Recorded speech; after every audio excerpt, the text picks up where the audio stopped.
at 42 million. The art world, where paintings change hands for fortunes. Sold. Thank you very much. But for every known masterpiece, there may be another still waiting to be discovered. This is it. International art dealer Philip Mould and I have teamed up to hunt for lost works by great artists. We use old-fashioned detective work and state-of-the-art science to get to the truth. Science can enable us to see beyond the human eye. Oh, my goodness. Every case is packed with surprise and intrigue. Is it, or isn't it a Freud, then? But not every painting is quite what it seems. Gosh, why didn't I notice that before? It's a journey that can end in joy. There is enough to support the conclusion that it is by Tom Roberts. Or bitter disappointment. I don't think it's a work by Gauguin. I'm very sorry. In this episode, can we prove this is a lost work by one of the biggest names in British art, Thomas Gainsborough? Could yours be the missing picture? That's what we're here to find out, isn't it? Our investigation takes us on a thrilling journey back through time, Tantalisingly close. Oh, that's so close. where we uncover long-lost secrets. I don't believe it. I mean, isn't this absolutely staggering? We encounter an artful pretender in a story full of twists and turns. This could be rather tricky for you, Philip. Is there a chance that You and the Gainsborough Authority 20 years ago got it wrong. And with a 19th century art market flooded with Gainsborough imitations, we're in treacherous waters. reject? Maybe that a faker is repurposing an earlier canvas.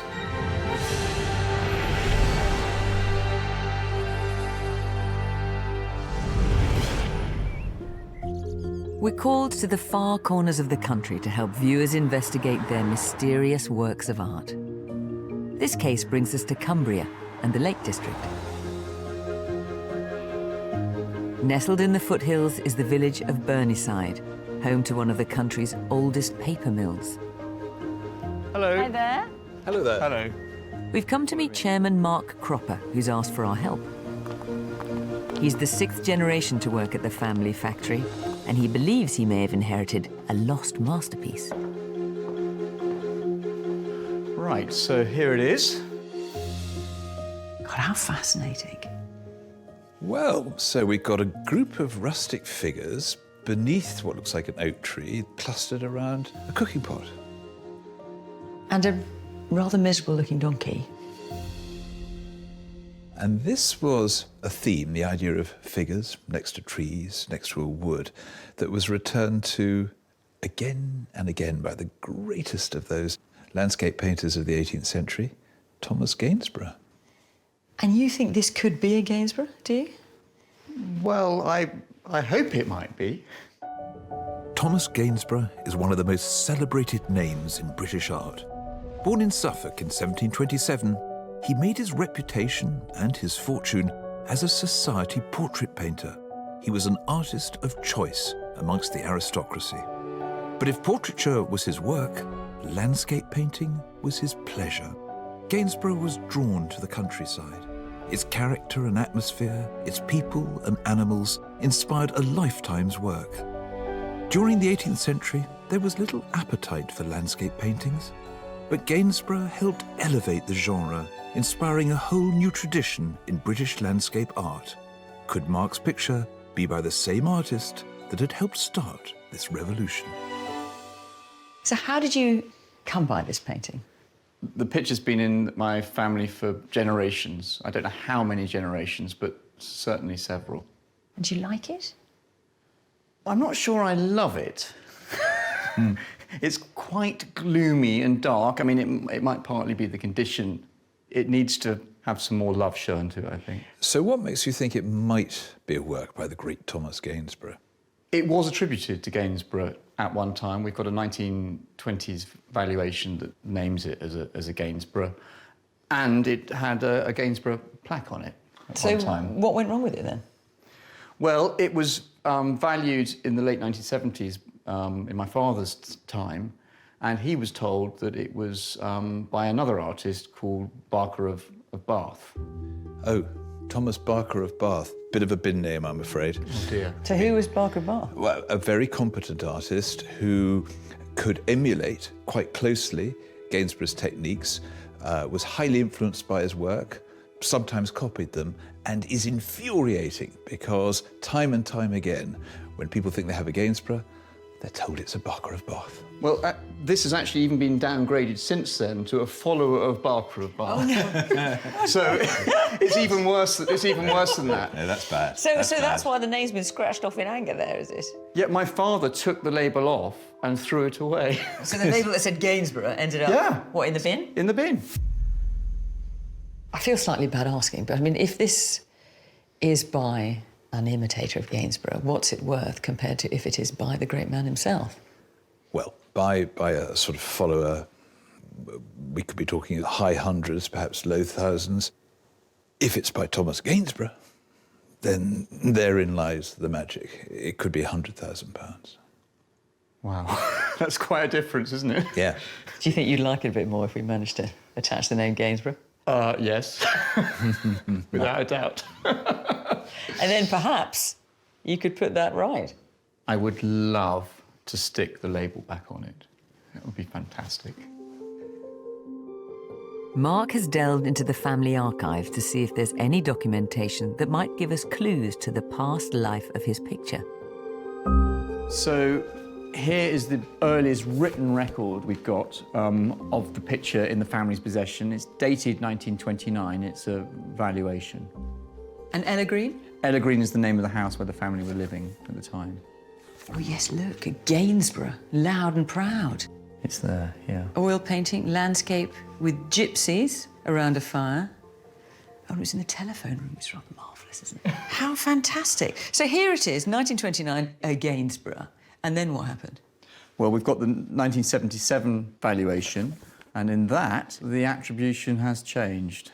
Well, it's a wooded landscape with a gypsy encampment, but it's Thomas Barker of Bath. No mention of Gainsborough. mention of He's Gainsborough. gone. So if it is a Gainsborough, what will that mean to you? Well, it would be amazing. Yeah, I would really be very happy, of course.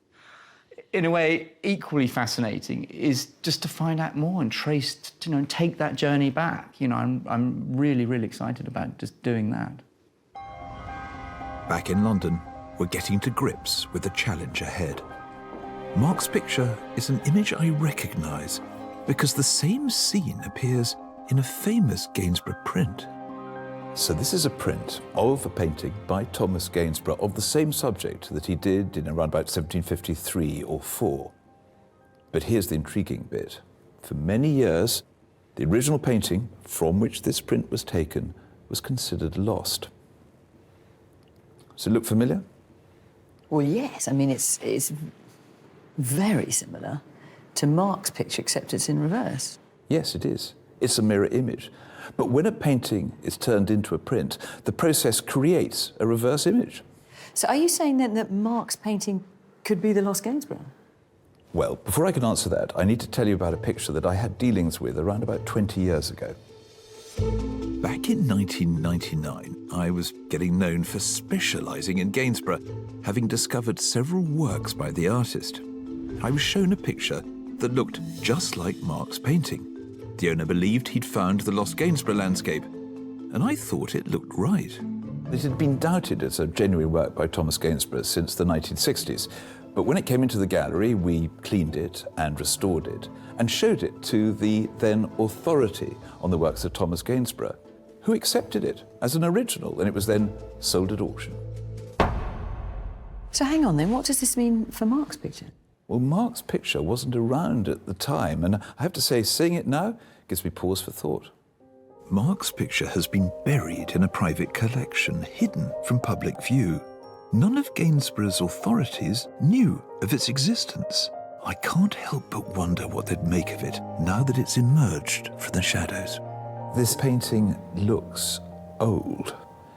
The colours, the blues and the reds, they have a mellow 18th century appearance. Just the sort of thing that you would expect in the 1700s, in the same century that Gainsborough was painting. You can see crackly old drying cracks. Yes. And these cracks aren't easy to fake, are they? They're not impossible to fake, but those look real. And what about the figures? Do they look as if Gainsborough could have painted them, do you think? They look to me convincingly well painted. They're swift, they're not laboured.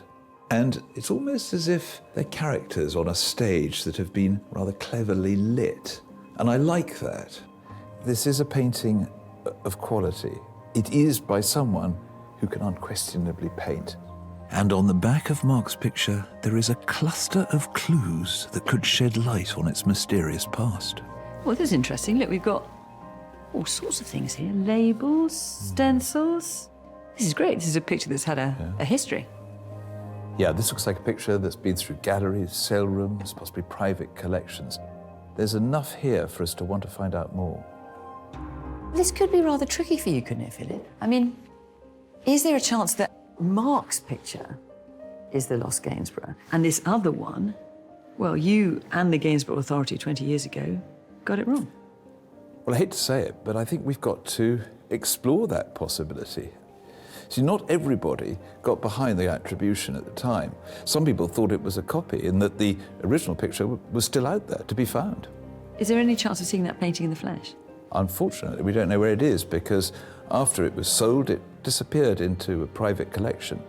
But the point is, Mark's picture has now turned up, and we've got to establish what it is. If it turns out to be the lost Gainsborough, then we'll have to set the record straight. In search of evidence, Mark and I are heading to the Royal Academy in London. Gainsborough was one of the founding members of this great art institution. It holds a fine collection of works by the artist. We've come here to take a closer look at the series of prints that replicated Gainsborough's original Gypsy's picture. The existence of these early reproductions made the whereabouts of the original painting one of the great mysteries of British landscape art, a mystery that has caught Mark's attention. When my father told me that this picture had a Gainsborough label on it at one time, of course I did the natural thing. I went online and I found an image. Which is a print done by Gainsborough himself, copying his own oil painting called The Gypsies. Now, what is really thrilling is that it is a replica of what could be a lost picture. Well, when I found that out, you can imagine I was quite excited about it. No wonder you were excited. No wonder you're excited. Yeah. So the big question is, could yours be the missing picture? That's what we're here to find out, isn't it? Before we get carried away, I need to address an obvious concern.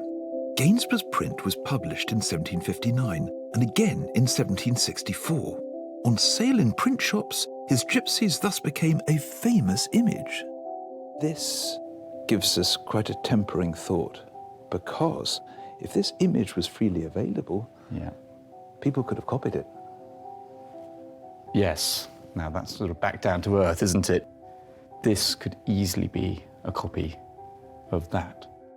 Over the years, copies made of this famous print have masqueraded as Gainsborough's original Gypsies. I've been considering whether Mark's picture could be one of those pretenders. I'm going to give you some reassuring thoughts on this, because I don't think that your painting could be a copy of this print, for two reasons. The first is, this is in reverse. This is the mirror image. So if you were painting a painting based on a print like that, you'd have done it that way round. Yeah. But this is not. But also, have you noticed that there are details in this print that you actually don't get in yours? By flipping the print around, you can see that certain features are missing from Mark's painting. Now, if this was a copy of the print, you'd expect to see the tree at the edge of the picture, the birds in the sky, and the baby in the basket. I mean, whoever was painting your picture would have incorporated those if they were basing it on the print. So I cannot conceive of anyone painting your picture on the basis of this print. That really does leave the option that your painting could be the lost Gainsborough, or if it's not, then it's a copy based on the original painting by Gainsborough. Well, I guess we've got to find that out, but it's a good start, isn't it? It's a very good place to be. Back at the gallery, I'm trying to find out more about Gainsborough's original Gypsies painting. Fortunately for us, the two great Gainsborough scholars of the 20th century, Sir Ellis Waterhouse and John Hayes, tried to track it down. This is the catalogue raisonné of Gainsborough's landscapes, the authorised list of his works compiled by John Hayes in 1982. And there is an entry for the lost Gainsborough. And what's brilliant is that the provenance of the lost Gainsborough is listed here. I mean, normally we have to do all this work with a painting, but it's all written down here. It's the list of sales and auctions it went through, who owned it and when. And this is such a gift for us, because if the provenance of Mark's picture matches what's written down here, then that could mean that Mark's is the lost Gainsborough. It's like a map for us to follow through time.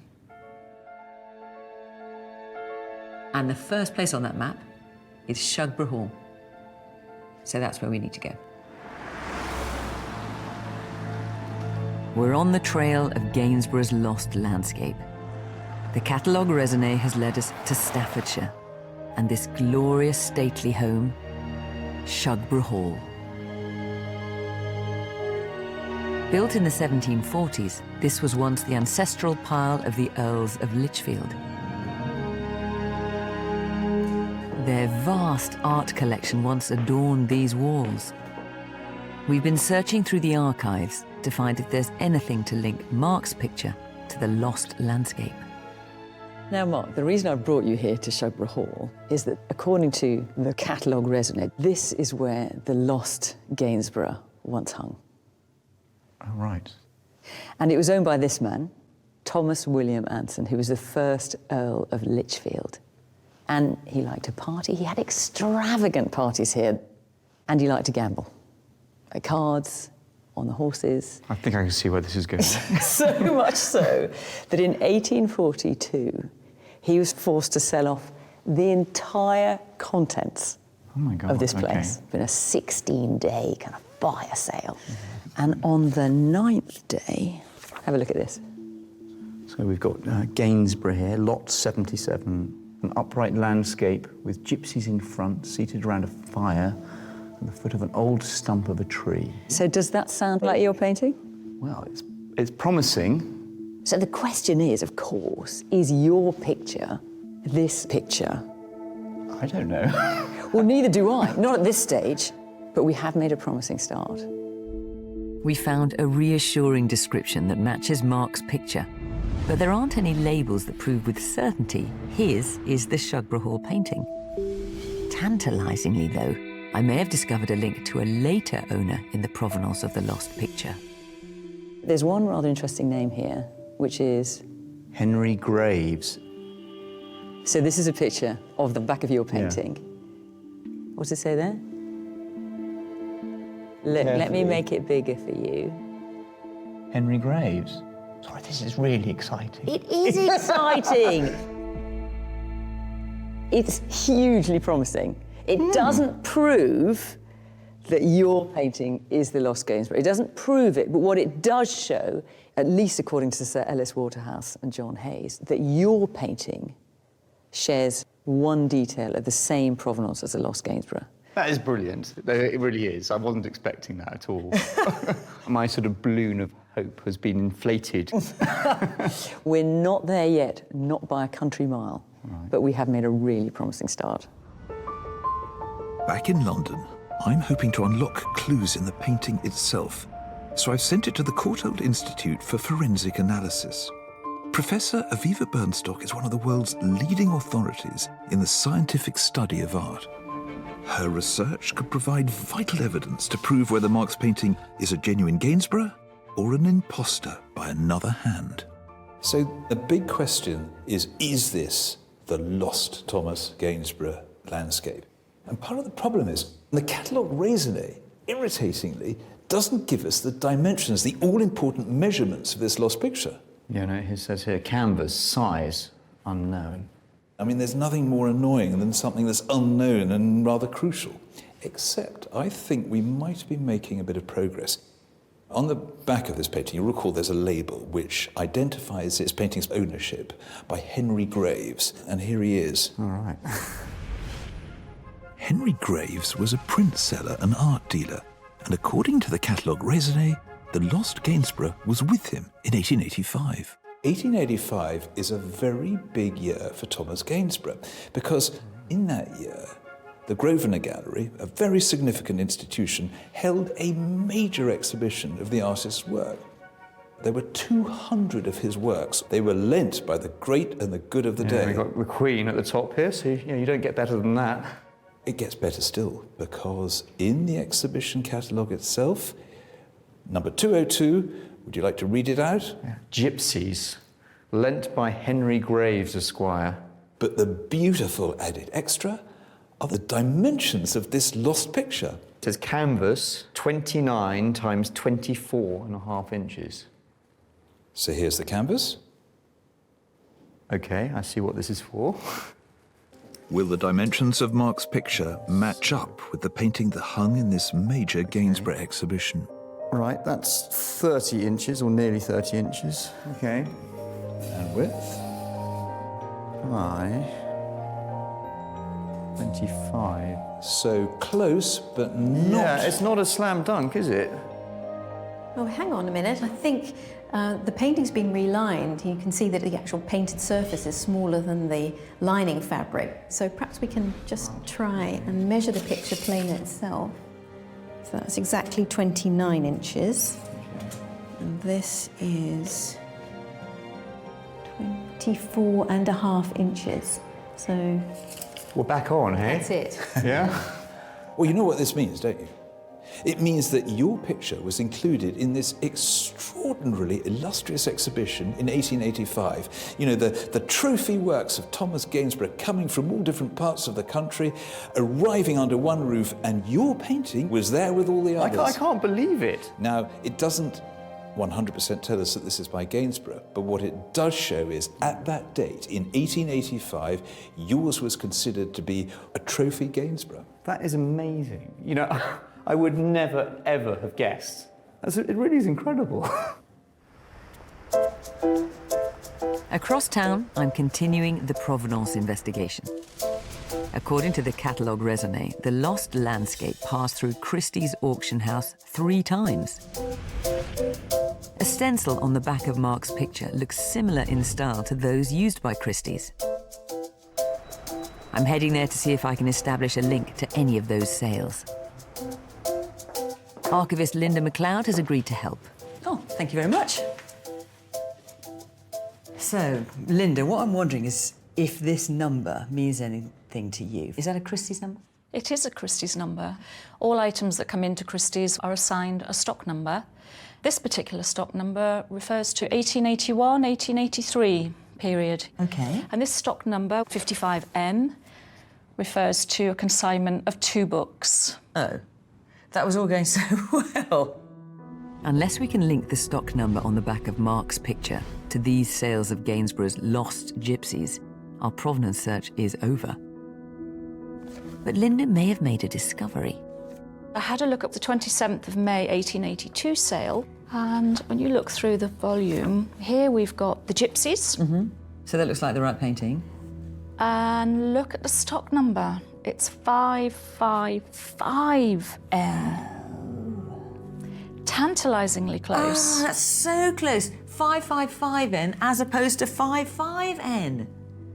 We can clearly see here that's Henry Graves, who's consigned 12 pictures. Oh, now that is a name that we are now very familiar with, Henry Graves, because we know, according to the catalogue raisonné, that he owned the lost Gainsborough. And what's the date again? 1882. Well, that is genius, but it's... Oh, so close. Yes, but it's not quite the same number. It isn't. It's not the same number. So I wonder whether there may be another number obscured on the stretcher underneath that piece of paper that's been glued. Gosh, that's frustrating. Don't you want to just rip it off? You're not actually supposed to do that, of course. Oh, so close, but not quite. Tempting though it is to rip off that piece of paper. We've come to the Courtauld Institute so that Aviva can try a less invasive approach. The reason I brought you here, Mark, is because there's something rather intriguing on the back of your painting. Now, I'm not 100% sure about it, so I'm not going to tell you yet. I'm going to keep you in suspense, if that's all right. That's fine. Aviva, do your magic.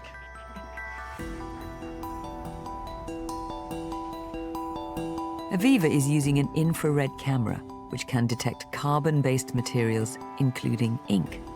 Oh, this is worth it. The infrared rays should penetrate through the paper to reveal if there's another number hidden underneath. The moment of truth. Okay. There we are. Bingo. Okay. That's what I wanted to see. Thank you, Aviva. Right. Can you see on the left-hand side it says 55N by that scrap of paper? Yeah. And Aviva, through her magic, has seen what's under the scrap of paper, and it's actually 555N. Well, actually, it's not magic. It's just the infrared detector allows us to see through the paper. I didn't even remove the paper, but you can see the 5 underneath. Yeah, what does it mean? The reason that matters is because stock number 555N was given to your painting by Christie's May 27, 1882.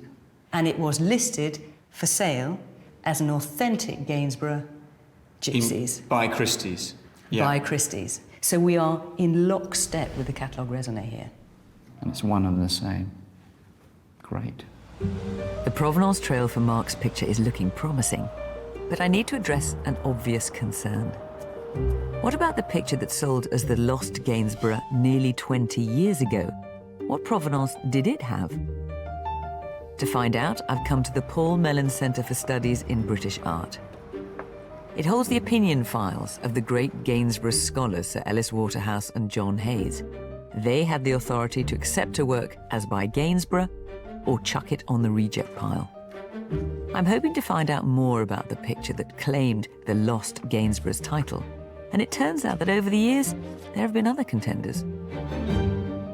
Going through this lot, I'm just beginning to get a sense of what we're up against, because there are several pictures pertaining to be Gainsborough's Gypsies. So let's look at this one, for example. So this is a sort of reverse image of Mark's picture, if you like, and it's clearly a copy of the print. So that got put on the reject pile. Other pretenders are pastiches, where an artist has painted a picture in the style of the Gypsies. Reject. So that's a reject as well. So you've got a little collection of broken dreams here for various owners. And then we have this picture, which was accepted as by Gainsborough. And this is the one that Philip saw some 20 years ago, and he helped get it authenticated by John Hayes. Now, if you look at the sales catalogue for that picture, what I've noticed is that the provenance has the caveat, possibly right at the beginning, a pretty sizable caveat. But a chunk of the provenance is the same as for Mark's picture. And we know that now because we've matched some of the labels on the back of his painting to sales and exhibitions listed here. So how can you have the same provenance for two different paintings? What's going on? We've not been able to track down the present owners of the painting, which was sold in 2001. But the son of the previous owner has agreed to tell me what he knows about the picture. Hi there. Hello, Fiona. Nice to see you. John Day's father, Harold Day, ran a gallery specialising in East Anglian art. He spotted the picture at a country sale in Suffolk in the 1960s. My father believed that it was an original Thomas Gainsborough, but the experts at the time weren't prepared to authenticate it, mainly because it was still covered in old varnish and hadn't been cleaned for years. So what happened to it? So we put it into store, and then in the 1990s we called in Philip Mould, and he arranged to have it cleaned. And subsequently... He likes a good clean, Philip. He's always suggesting a good clean. And subsequently showed it to the expert of the day, John Hayes, and we got a lovely letter from him. OK. Dear Mr. Day, my view following conservation is that your picture is indeed the original Gainsborough of this subject, as you suspected when you bought it just over 40 years ago. And of course, here it is on the cover of a catalogue. And is this your father's writing? It is, yes. This Gainsborough was discovered by me. What's that, in Suffolk? In Suffolk. Circa 1960, Harold Day.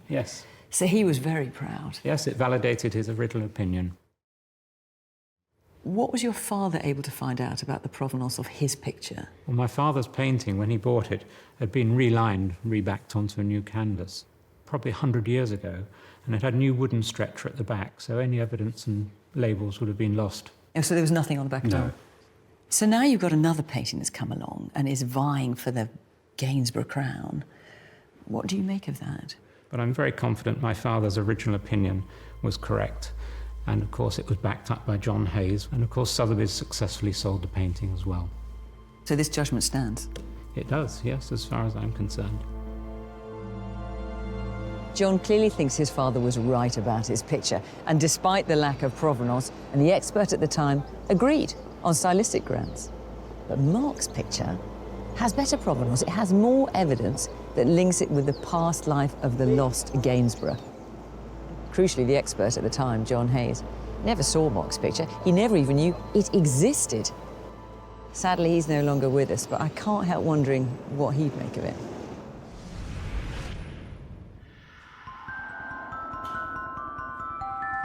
Back at the Courtauld Institute, Aviva is continuing her technical study of Mark's picture. She's using imaging techniques to reveal what the eye can't see. Infrared and X-ray photography can penetrate deep into the canvas, unlocking clues within the layers of paint. We've been summoned to the lab because she's found something quite unexpected. Look at the landscape and a remarkable discovery will appear. A mysterious figure buried beneath the paint. This is the infrared. I don't believe it. Oh my God. That's utterly astonishing. It's amazing, isn't it? So you can see very clearly a beautiful young woman underneath the gypsies. I mean, isn't this absolutely staggering? I mean, all the time we've been looking at this picture in a sort of phantom-like way. Through the branches, she's been looking at us. It was completely unexpected. The infrared image has partially uncovered a long-lost portrait. Will an X-ray reveal her further? So here it is.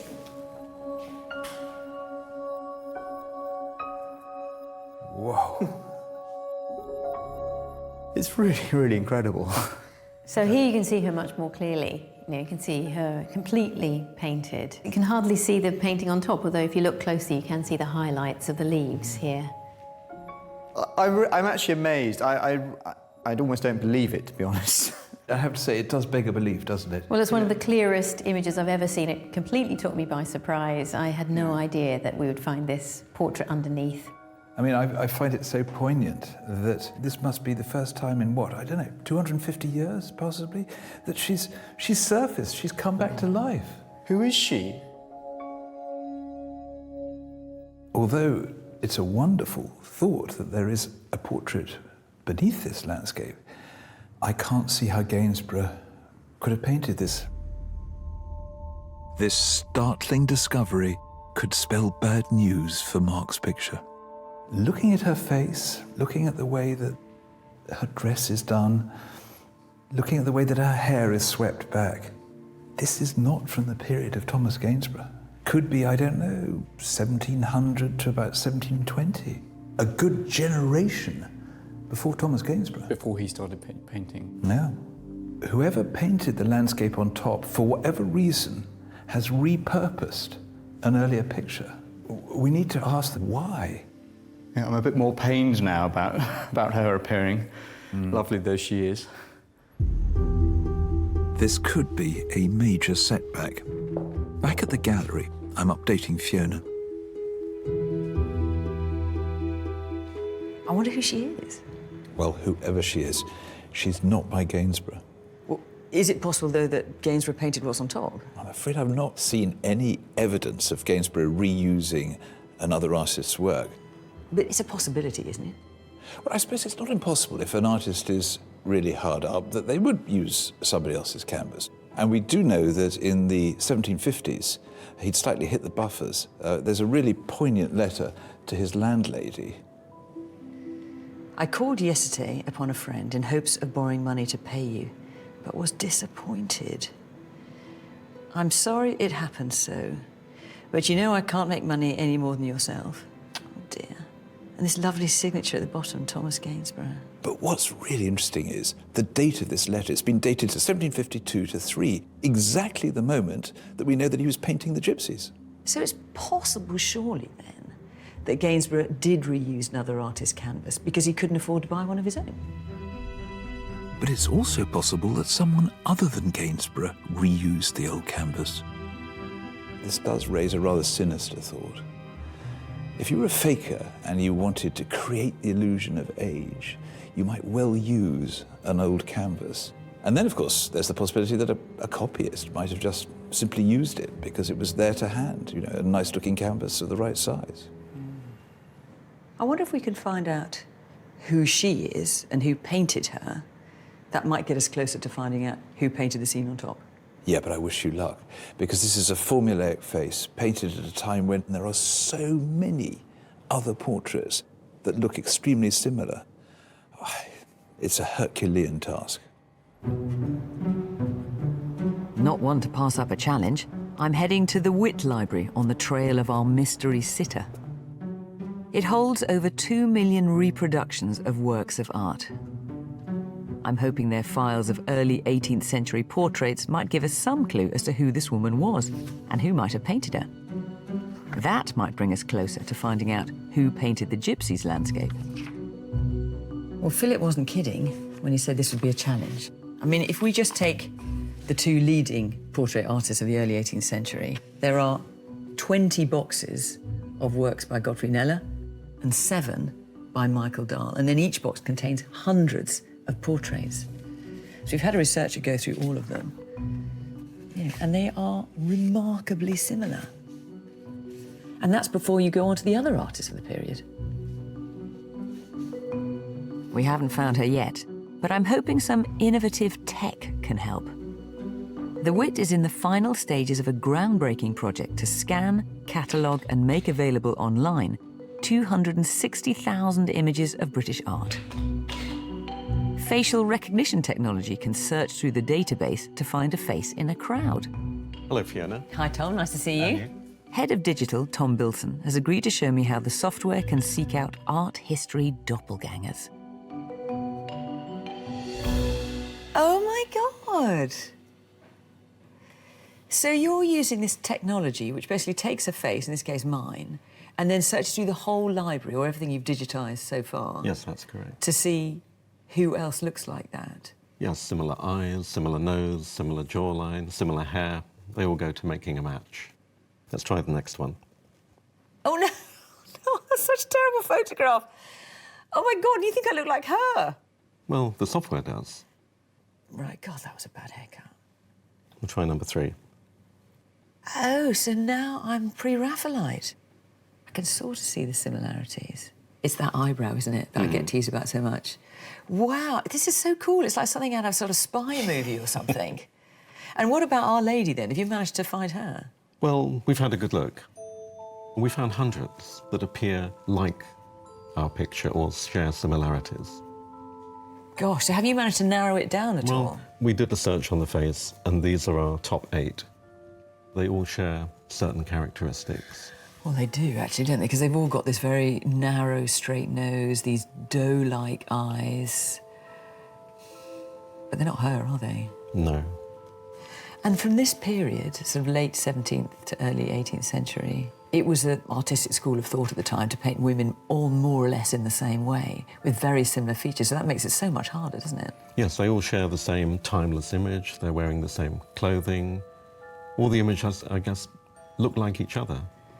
Gosh, we're so close. I mean, this is brilliant technology, I have to say. This is absolutely amazing. It would take weeks to try and do this. Yes, easily. Any other way, easily. yeah. It's just our bad luck that we've happened to have fallen upon a time where there was this ideal of painting women, and they all look the same. God, how frustrating. This portrait raises uncomfortable questions. Did a forger or imitator reuse an old canvas? Worryingly, Mark's picture was downgraded to a copy by Barker of Bath in the 70s. It's now time to interrogate Barker as a key suspect. During the 18th century, Bath was the place to be for an artist wishing to make a name. Gainsborough prospered here for 16 years until he left in 1774.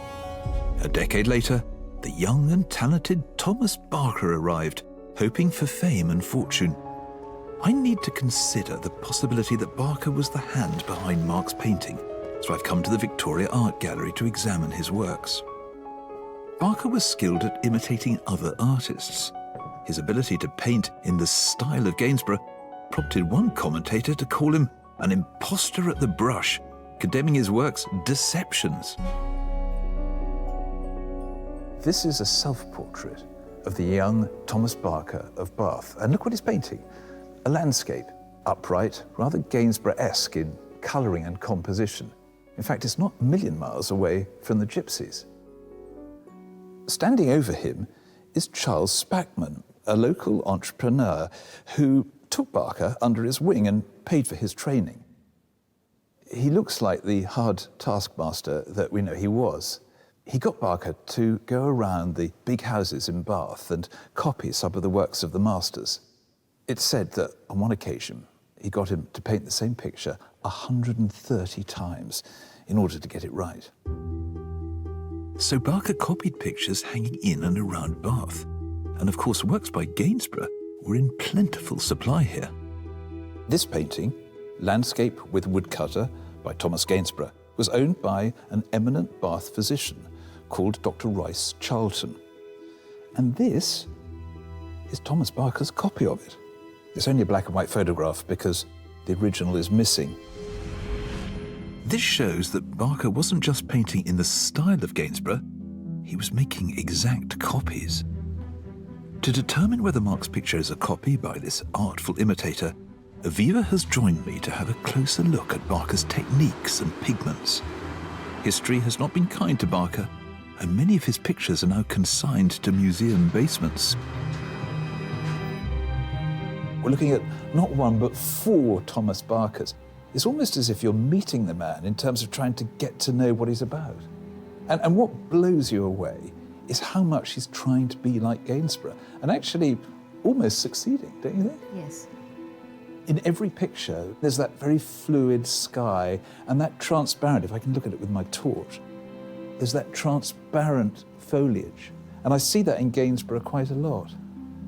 And then, of course, the subjects themselves. Landscapes with figures occupied in some rustic activity. Yeah, it feels to me that we've got to the stage where our eye can only tell us so much. It's essential to know what's going on inside.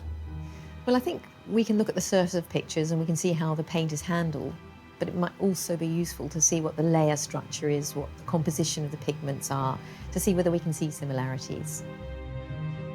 Aviva is taking tiny samples of paint from Barker's work so that she can compare the pigments to those used in Mark's picture. It's clear Barker had enough skill to make a convincing copy of Gainsborough's Gypsies, but he'd have needed access to the original. So where was it hanging at the time? To find out, I'm back on the Provenance Trail. The catalogue raisonné tells us when Barker was in Bath, Gainsborough's Lost Gypsies was owned by a man named John Wiltshire. And guess what? He lived at a grand estate just a few miles away. This is Shockerwick House. This glorious mansion is now a care home. Several works by Gainsborough were once proudly on display here. And we know this because there was a sale of John Wiltshire's collection in 1867. So here we have the catalogue of sale of the pictures that belonged to John Wiltshire after his death. So the celebrated Shockerwick collection, including 7 fine works, no less, of T. Gainsborough. Now, amongst these works by Gainsborough, if you get to page 11, what have we got here? So we've got T. Gainsborough, a landscape, the Gypsies repast. This is our scene. I mean, well, it's not necessarily the same picture, but it is the same It's the same composition. scene. So how did it come into the possession of John Wiltshire? John Wiltshire inherited many of his pictures from his grandfather, Walter Wiltshire, and he was a friend of Gainsborough's. Walter would invite the artist to come sketching here, and it's known that Gainsborough gave him pictures. This idea that Gainsborough gave his paintings to Walter Wiltshire appears to be backed up, at any rate, by this ad for the 1867 sale. And it talks of the celebrated pictures by Gainsborough from Shockerwick Park. And it mentions a gypsy's repast, which may or may not be your painting. Yeah. And it says, all of which were obtained direct from the artist. So all the Gainsboroughs that were sold in the 1867 sale, according to the ad for the sale, came directly from Gainsborough himself. Well, that's news. That is totally new. So if this is right, it's a trail that takes us all the way back to Gainsborough. Exactly. It takes our picture here the whole way back, if indeed that is one and the same. And have you made any link between our picture and the Wiltshire picture? No, I'm afraid. We just cannot find any evidence, any provenance to link it. That's so annoying. It's really annoying. Even though we've now got all this new information, the only provenance we have for your particular picture takes us back to 1882. So the provenance isn't quite getting us there. So what we're left with is actually just looking at the picture itself. The painting itself.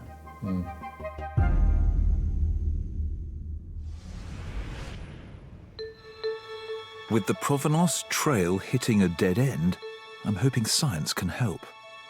Aviva is taking samples of paint from Mark's picture so that she can compare the pigments to those used by Gainsborough and then those by his imitator, Barker of Bath. Hello, Rika. How are you? Very well, thank you. We've invited conservator Rika Jones to lend her expertise. Rika is a leading expert in the methods and materials of British artists and has an extensive knowledge of Gainsborough's techniques. We're going to examine a cross-section of Mark's picture, looking at it layer by layer like slices of a cake. The first layer is the ground, the primer applied to the canvas to create the background on which to paint. First of all, the canvas was primed with this orange-coloured or orange and white-coloured ground, which you can see here, and then the portrait was painted on top of that. We know Gainsborough didn't paint the portrait, but could the orange ground give us some clue as to who did? That, to me, looks like a ground of somebody who trained in the 17th century and may have been working into the 18th. I've seen very similar in the work of Michael Dahl. That's really exciting. This is progress. I mean, we always knew there was a rather beautiful, mysterious face beneath. But we can now give the artist a name, a likely name, Michael Dahl, yes. You know, one of the leading portrait painters of the early 18th century. But it's the artist of the landscape that we need to identify. Can the pigments help us date the picture to the 18th century when Gainsborough was actually painting? Well, it looks like the portrait was then painted out with a very dark paint layer, and on top of that the landscape was painted. None of the pigments that I found in this picture were invented in the 19th century, so I do think this was made in the 18th century. I mean, that gives me a warm feeling. I mean, it rules out a 19th century faker or a 20th century faker, doesn't it? The likelihood of its being a 19th century artist, because it's got no 19th century pigments, is remote. Well, rather happily, that still keeps Gainsborough in the frame, doesn't it? Well, technically, yes, it does. But Gainsborough's imitator, Barker of Bath, was also painting in the 18th century. Have you seen anything in this painting that is redolent of Barker of Bath? Well, I have looked at a few paintings by Barker of Bath who love to paint on a dark grey background. And like the one we've got here? Very similar. So within this rather beautiful 18th century frame, we have two possible artists, Barker of Bath, Thomas Gainsborough. Would you be able to have a further look and give us your thoughts? I'd be very happy to. Thank you. Yes. Thank you. Rika's assessment of Mark's picture is key to our case. Will she find the evidence to take us to Gainsborough?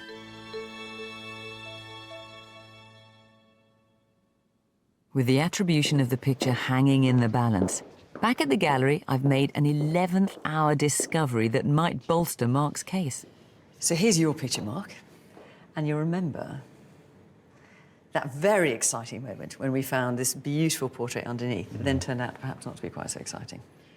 Yeah, it makes me nervous you showing me that again. Well, the thing is, as we know, Gainsborough could not have painted her because it's much too early. Yeah. So for your painting to be by Gainsborough, he must have reused another artist's canvas. Now, the difficulty was that we couldn't find any examples of Gainsborough doing that, which obviously casts doubt on your picture. Yeah. But hot off the press. Just last month, the current Gainsborough authority, Hugh Belsey, has published this catalogue raisonné of Gainsborough's portraits. And in it, look at your face. You don't know whether it's going to be good or bad, do you?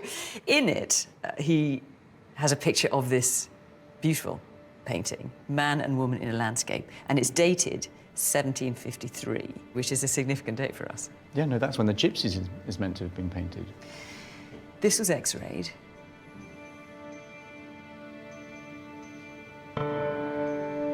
Okay. What do we have here? Well, we have another lady, don't we? We do. And crucially, this portrait is not a portrait done by Gainsborough. It was done by a man called William Keble, an artist and friend of Gainsborough. So what this shows is that Gainsborough did reuse other artists' canvases. At that exact moment? In the same year that he was painting the Gypsies. I mean, I know it's circumstantial, but that's pretty good, isn't it? It's brilliant, Mark. It's more than pretty good. So here we have two pictures. Yours, which you hope is by Gainsborough, with a portrait underneath by another artist. Here we have an attributed, recognised Gainsborough with a portrait underneath done by another artist, and in the same year as the Gypsies. I mean, if you're trying to build my hopes up, you are. Well, this looked like a disaster.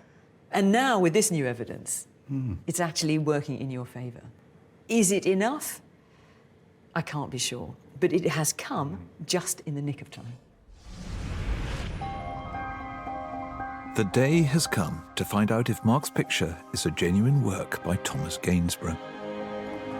Hugh Belsey is one of the world's leading Gainsborough authorities. It's his opinion that the art market seeks when it comes to authenticating works believed to be by the artist.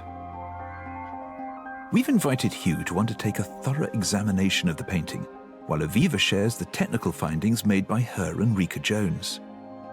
But is there enough evidence to convince him that Mark's picture is the lost Gainsborough landscape? This is an investigation that started out so well.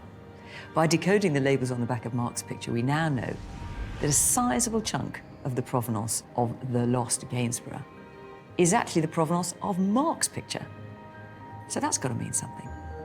It was exhibited as a Gainsborough in the 1880s. It passed through the hands of the auction house Christie's as a Gainsborough in 1882.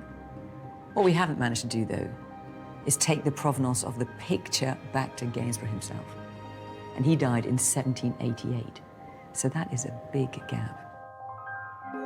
The discovery of that earlier portrait beneath was initially a problem, but we've now established that Gainsborough would sometimes reuse other people's paintings.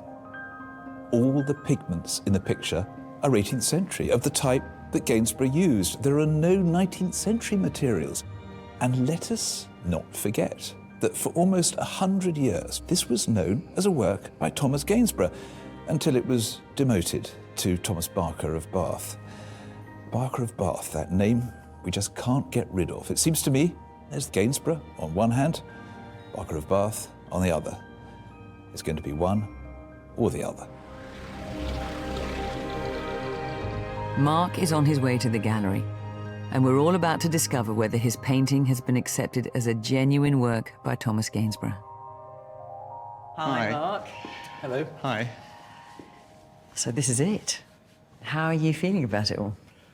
I'm feeling quite uncertain about what I'm going to hear. I honestly do not know what you're going to tell me, whether it actually meets the grade. And what would it mean to you if it is a Gainsborough? If it is the lost Gainsborough? I'd be absolutely thrilled. I really would. Oh, I hope it is. It is. Remind us what's at stake here then, Philip. Well, if this is a genuine painting by Gainsborough, The Lost Landscape, we could be talking £100,000. If it's by Thomas Barker of Bath, copying Gainsborough, well, that's rather different. It's £2,000 to £3,000. And if it's just by any artist from the 18th century whose name we don't know, perhaps £1,000. And it's not just the value, though, Philip, is it? Because there's potentially the historical significance of this painting as well. I mean, it would be really thrilling if you could add the name Gainsborough. It would become the lost work. People would want to see it. They would talk about it. It would enter art historical consciousness. But that would mean then, if this is the lost Gainsborough, that other painting that you helped authenticate 20 years ago, that you were wrong. If it did turn out to be a lost painting, I would just have to take a big gulp and swallow my pride. It wouldn't be the first time, but I have to say I'm as interested as you are to find out the outcome. Goodness me, I think the stakes are quite high, aren't they? They are. It's the moment of truth. Is Mark's picture the lost Gainsborough landscape? Hello, Hugh. Hello. Hello. So, have you reached your verdict? I have come to a decision.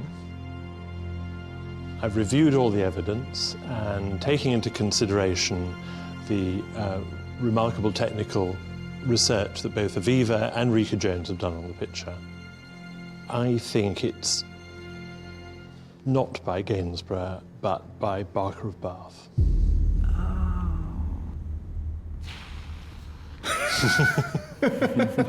I feel really mean. Sorry. I'm so sorry.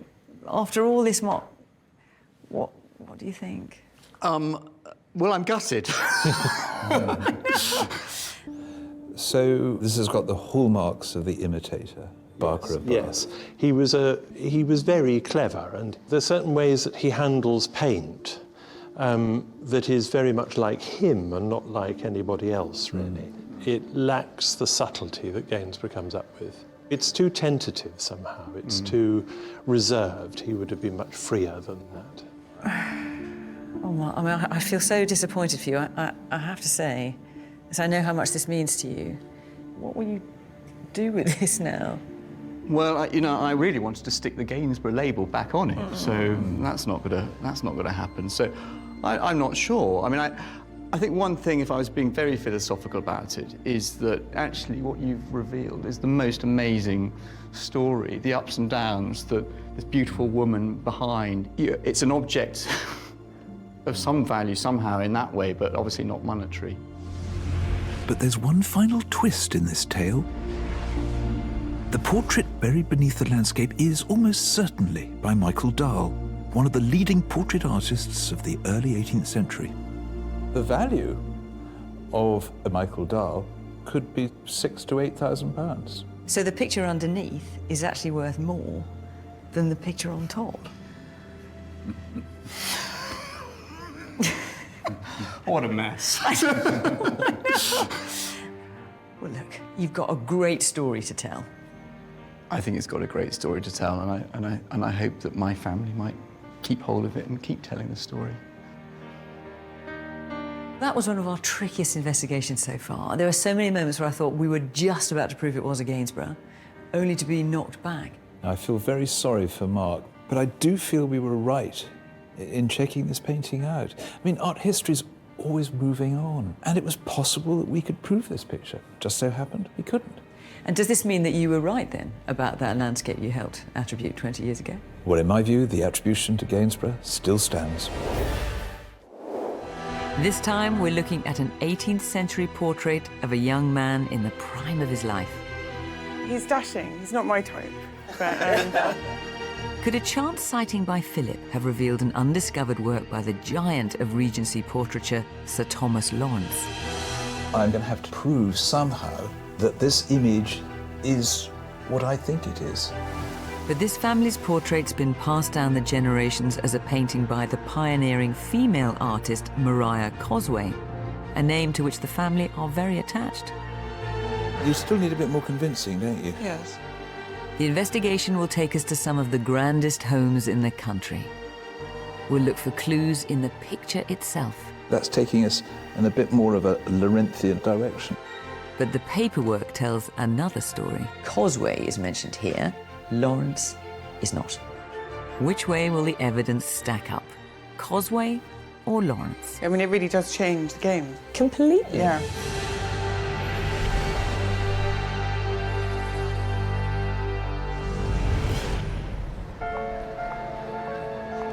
We're starting our investigation in central London and are on our way to meet the Cecil family. They have a family portrait which went unquestioned for centuries, until Philip set eyes on it. So last summer, when I went to visit them, I saw on their back wall a beautiful painting, which I think is by the great portrait painter Sir Thomas Lawrence. But they think that it's by someone called Maria Cosway. So again, they're one of your hunches then? Well, what's wrong with that? We'll find out. Philip's built a whole career on exactly this kind of hunch, but it's always a delicate game. Now the Cecils are looking at their family portrait in a different light and have asked us to investigate. We're meeting Clem Cecil and her mother Mirabel, and I'm keen to see this puzzling picture for myself. Aha. So here it is. So here he is, yes. Well, I can see why it caught your eye, Philip. I think it's gorgeous. What do you think, Mirabel? Well, I do think it's glamorous and full of colour. But he's romantic, isn't he? Yeah, I mean, he's dashing. He's not my type. But, I mean, But look at that face. That is it's lovely. full of life, isn't it? The portrait is of the aristocrat Penistone Lamb II. He's a distant relative of the Cecils, and the picture has been hanging quietly on the family's walls, passed down the generations, until quite by chance, Philip spotted it across a crowded room. I remember coming through the door and then seeing on the back wall what, to me, looked like a blindingly good work by Thomas Lawrence. Well, you saw it rather than me, because I was standing there welcoming you, and you said, "Good evening," and went straight I can't bear it. across the room in a straight line, like an arrow. Welcome to the my picture. world, Mirabel. There is a reason why I couldn't resist this picture. Sir Thomas Lawrence is one of my favourite artists, and if there's even a sniff of one, I can't help but follow the scent. Born in 1769, Lawrence was a child prodigy who went on to become a titan of British portraiture. His pictures captured the glamour and the dazzle of Regency England, presenting the fashionable elite in a brilliantly new and direct way. But the Cecils believe their portrait is by a contemporary of Lawrence, Maria Cosway. What makes you think that it is by Cosway? What evidence have you got to suggest it's well, by we've her? got this inventory, which was taken at my parents-in-law's house, where it hung, by William Wallace of Salisbury. Which, Yeah, a recognised auctioneer. And this was when? When was this done? 1986. 1986. Yeah. And there it is. Maria Cosway, portrait of Penistone Lamb, circa 1780. And a value here, £4,000. Yeah. So, do we know why they attributed this to Maria Cosway at the time? It was just always, thought to said be. to be by her. Maria Cosway was a pioneering female artist. During her career, she exhibited over 30 pictures at the Royal Academy. She was known for her mythological paintings, but also painted commissioned portraits. Today, the whereabouts of much of her work is unknown, so having a portrait by her is quite a coup for the Cecils. If we were going to talk relative values of this painting, if it's Lawrence or Cosway, what would we be looking at? If this were by Cosway, well, it would be worth perhaps £4,000, £5,000, £6,000, £7,000, £8,000. If this could be pinned to what I think would have to be the young Lawrence, given that it's such an exceptional work in such exquisite condition, I could see it being worth, prepare yourself for this, up to about £300,000. Gosh, that's a lot, isn't it? And how will you feel about it if it turns out to be a Lawrence? It's exciting to know. I'd like to know either way, to be honest. Because it's going to stay in the family, I sincerely hope. The family's ties with this painting go back hundreds of years. The sitter, Penistone Lamb, is a distant relative. Penistone lived at the end of the 18th century. His family were also known by their title, Melbourne. They were right at the heart of high society, connected to royalty, and one brother, Lord Melbourne, even became Prime Minister to Queen Victoria. The painting is believed to have passed down through the family to Mirabel's husband, Hugh, through his grandmother, Alice, Marchioness of Salisbury. Unfortunately, Hugh is very frail, but I'm hoping he can shed some light on his distant ancestor. That must have been done when he was about 16 or 17, and when he was a dashing young man. He looks to me like a dandy of his day. Yes, I think he was. He wasn't a romantic character. He was interested in gambling. So he was a bit of a wastrel, was he? Yes. I'm taking a proper look at Penistone now and wondering if what I saw from a distance will be as compelling up close. I mean, the first thing that is so, I think, rather miraculous, actually, about this picture is that sense of frozen movement. I mean, his mouth is slightly open, almost as if he's talking. The head is looking away, as if there's some offstage action. I mean, this is realism. This is different from so many artists of the period, where portraits can be rather stolid and static. It's almost like a still from a film. There are areas like this really complex piece of drawing, something after my own heart, a really good scarf or necktie. But it's so brilliantly expressed by these halftones. You can almost, with your eye, follow it through and work out how the knot might work. I mean, this is something that's so sophisticated, something that's so ahead of the game. I mean, it must be, to my eye, a work by Thomas Lawrence. And if, as Philip rather hopes, it's by Lawrence, what will you think of that? I'd wish it luck. I think Cosway's pretty good, so I don't think it's a great dishonour to be attributed to her. Not at all. No. My hunch tells me that this picture is by Thomas Lawrence, but that's not sufficient on its own to impress the experts, particularly without hard facts. You also can't discount the fact that for many generations, this has been called a work by Maria Cosway, an artist I know far less well than Thomas Lawrence. So, to start our investigation, I want to take a closer look at Maria Cosway's work.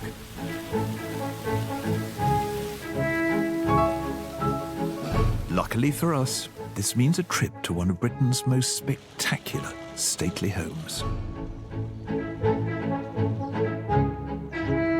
Chatsworth House in Derbyshire is the Duke and Duchess of Devonshire's family seat. And in the late 18th century, Maria Cosway's greatest patron lived here. One of Cosway's most celebrated works is a portrait of her, and today it hangs proudly in Chatsworth. Mirabelle is joining Fiona and me to take a look. Georgiana, Duchess of Devonshire. Wow. That's amazing. Maria Cosway has depicted her as a Greek goddess. It's so dramatic. I mean, it's like she's hurtling out of the heavens towards us. Yes. Well, actually, which to be fair, is what she's probably literally doing, because this is Diana the Huntress. She had a soft spot, Maria Cosway, for the dressing up box. I mean, not bad. If you wanted to be preserved, Mirabelle, I mean, being preserved as a goddess hurtling out of the skies Out of space, is yes. pretty good. I love it. Yes, so do I.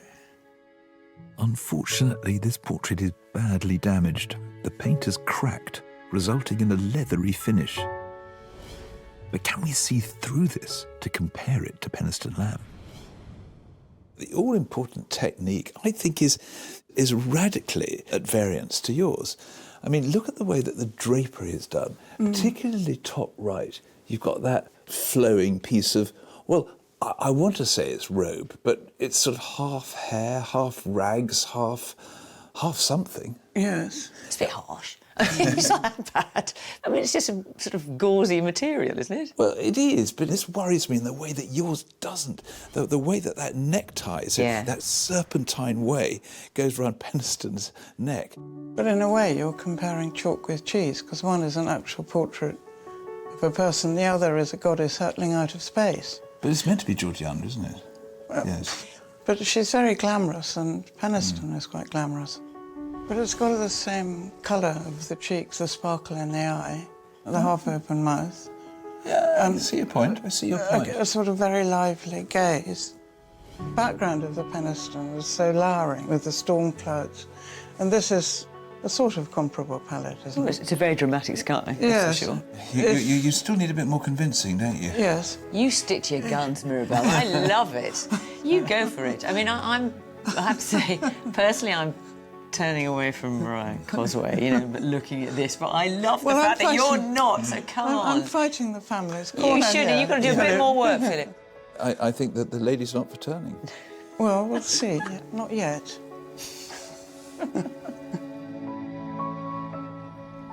I hadn't expected Mirabelle to be quite so attached to this idea of the painting being by Mariah Cosway, I must admit. But then, you know, Hugh has lived with this painting all his life, and we're now questioning its very identity. It would be wonderful if it is by a pioneering female artist. But on the other hand, what a coup if we reveal an undiscovered portrait by the great Thomas Lawrence.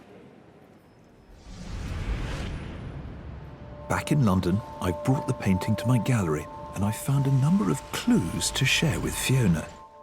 Unfortunately, not all of them help my case. So now you've got your hands on it, is there anything basic to go on, like a signature or a date? No, but actually that's not a problem because Lawrence rarely signs an oil painting. It's other things that are going to lead us, with any luck, into a Lawrenthian direction. Things like the fashion and possibly some forensic details as well. And what about on the back? Is there anything on the back? There is, and you may want to have a look. I do want to have a look. Any reason why I shouldn't have a look? Have a look. Philip is obviously very hesitant. I can see straight away there are some old-looking labels. Right, so this Viscountess Jocelyn, so that's good for provenance. Yeah, it gives us a name and a good old label as well. Yeah.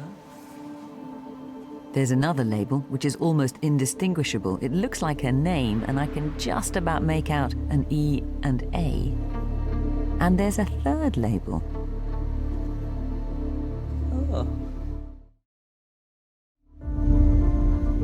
Cosway Loan Exhibition, 1895.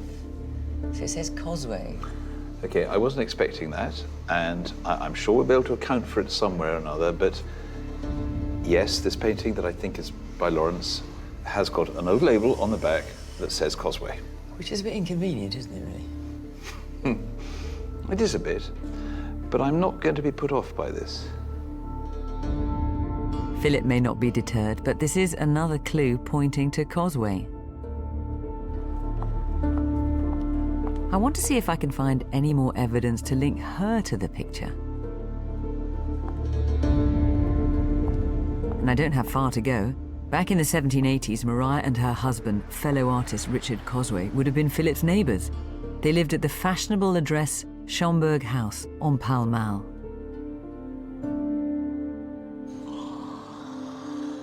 I've come to a cafe around the corner to meet historian Diane Boucher, who's researched Cosway's life. So here we are in Mariah Cosway's old stomping ground, Pall Mall. Yes. Take me back to the beginning of her life, because she was born in Florence, wasn't she? Yes, she was, in 1760. Her parents were both English. Her father had gone to Italy and opened inns, but they were very sort of high-class inns, and they catered for the British aristocracy to come on the grand tour. And were her family artistic? No, but she says of her father that he believed very much in education, which was unusual for that time for a girl. A lot of artists stayed at a father's inn, and he managed to get them to give her lessons. Mariah's father died in 1777. At the age of 18, she moved to London to seek fame and fortune as an artist. She was fortunate that she had an introduction to Angelica Kauffman, who was the leading woman artist in Britain, a member of the Royal Academy, one of two women, and Angelica took her under her wing and invited her to spend time in her studio. So she must have been recognised even then as a considerable talent. Oh, yes. And people speak about the fact how unusual that there should be not only a woman artist, but somebody who was also very acclaimed musician as well. It was Mariah's musical talents that attracted the great and good of London society to the Cosway Salon at Schomburg House. she would compose and perform her own pieces and was known as the goddess of Pall Mall. It was here that she also won many of her painting commissions. She was living a gilded life here in Pall Mall. Would her circle of rather grand friends included the Lambs, the Melbournes? Oh yes, absolutely. In fact, there's a very interesting diary entry that I found from 1786 by James Boswell's, where he goes with the Melbournes and the Cosways, and they go to Astley's Circus, and then they go back to the Cosways for supper afterwards. So they're very much all part of that circle. Do we know if Maria ever painted any of the Lamb family? Yes, indeed, she did. She was commissioned in 1787 by Lady Melbourne to paint her son, George. So this is George, the younger brother of Penistone Lamb. This is the picture that we're looking at. Yes, yes, yes. That's a very interesting clue, Yeah, though, isn't and this it? is exhibited. This is exhibited. And this is accepted as a Maria Cosway? Oh, absolutely, yes, yeah. Is it possible that she painted any of the other siblings? Yes, it is possible, yes. Likely? Yes. I think it is likely, and I think Lady Melbourne and Georgiana, Duchess of Devonshire, would have tried to help women. Women artists, women playwrights, women poets. They were great patrons, and they tried to help women. And so, yes, I think it's very likely.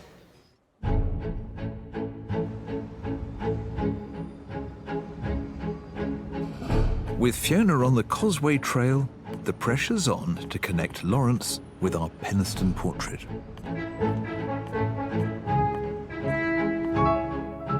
And I'm starting at the National Gallery, where I have a royal appointment. The key to understanding Lawrence is that he was a child prodigy. This man could paint as easily as most people can speak. I mean, this astonishing work was done when he was 20 years old. And it's none other than the Queen, Queen Charlotte. It wasn't easy painting the Queen. She didn't really like him, it appears. She would only give him one sitting. He needed more. But still, it is one of the great works of the period. People were wondering how on earth you could improve upon the works of people like Joshua Reynolds in the previous generation. Here was a man who just picked up his brush and hit the ground running. Every bit of this picture is full of movement and glamour. This is a really complex piece of painting. It actually looks familiar. There are so many aspects of this portrait that resonate with ours. Both subjects look like they've been caught in mid-movement, animated, alert. Then there's the fabric and the dress and the scarf, strokes and highlights that navigate your eye through the twists and the folds. And then there's their hair. Both are turbulent with energy and realism. I mean, what makes this a Lawrence is just the glamour. It's a clever picture. It's such a complex piece of painting for one so young. And it's so like Hugh and Mirabel's picture. For me, the stylistic comparison is compelling. The next step is to take the portrait for technical analysis to see if science will back me up. I'm heading to the Courtauld Art Library to continue my investigation into the Causeway attribution. Philip may argue the portrait is in Lawrence's style, but all the paperwork shows it's been considered a causeway for a long time. The inventory the Cecils showed me takes the causeway name back to 1986. The label on the frame takes it right back to 1895. It refers to an exhibition of causeway pictures almost 60 years after Maria's death and gives a catalogue number 276. I've been told the catalogue is here, and I'm keen to see if it will help us take the causeway name back further still.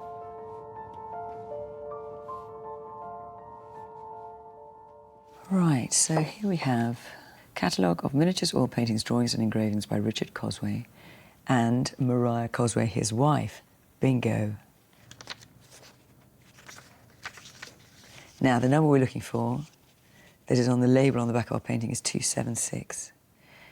Oh, there's all sorts of paintings listed here, lent by the Honourable this and the Lord and Lady that. And they're generally miniatures. Of course, Richard Causeway was a renowned miniaturist at the time, And Mariah did some too. 276. Oh. Several miniatures, the names of which will be seen on the respective labels. But there's no reference to our painting here, which I'm very puzzled by, because this is the right number, 276, and this is clearly the right exhibition. So that's rather frustrating. Lent by the Earl of Arran. Who is he? I'm wondering if that was the obscured name on the other label on the back of the frame. And as for the detail about what those pictures are of, it looks as if whoever put this catalogue together rather ran out of steam towards the end, because there's no detail about hardly anything here, just in the first pages. So I don't really know what to make of that, to be honest. On the positive side, we do have another name to add to the one we already had on the back of the picture, which was Viscountess Jocelyn. We've now got the Earl of Arran.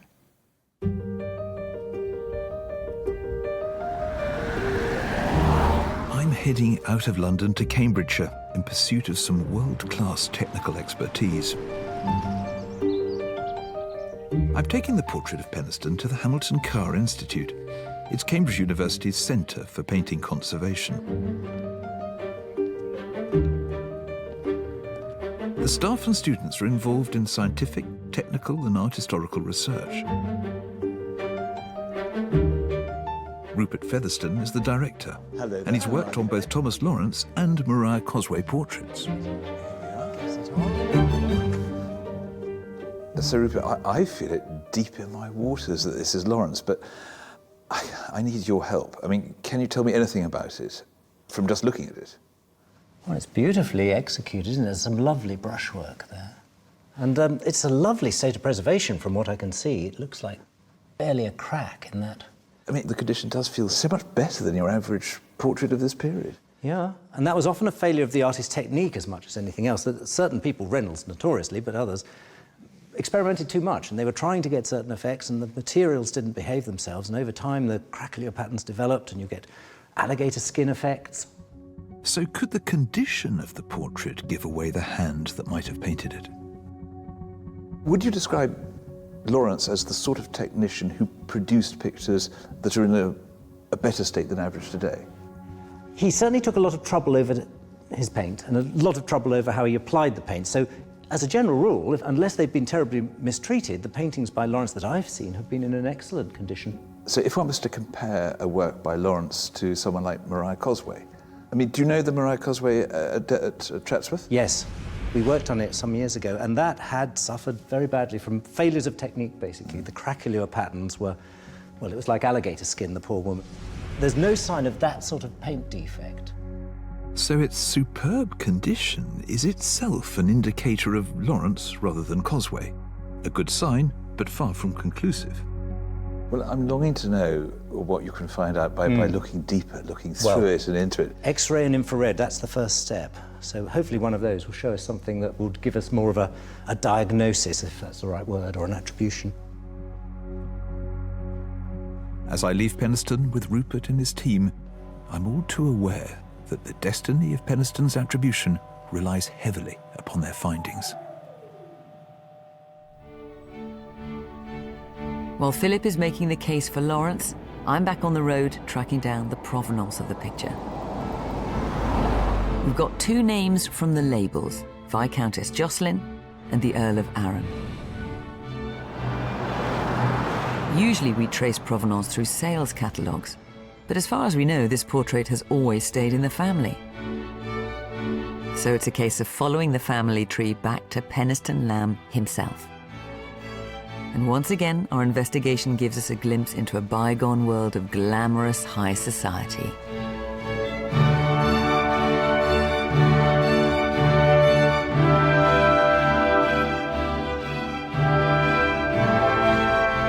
Clem and I have come to Brocket Hall in Hertfordshire. Today, it's a golf club, but in the 1700s, it was one of the Lamb's family seats, and Penniston spent much of his childhood here. This is lovely, isn't it? Yeah, it's beautiful.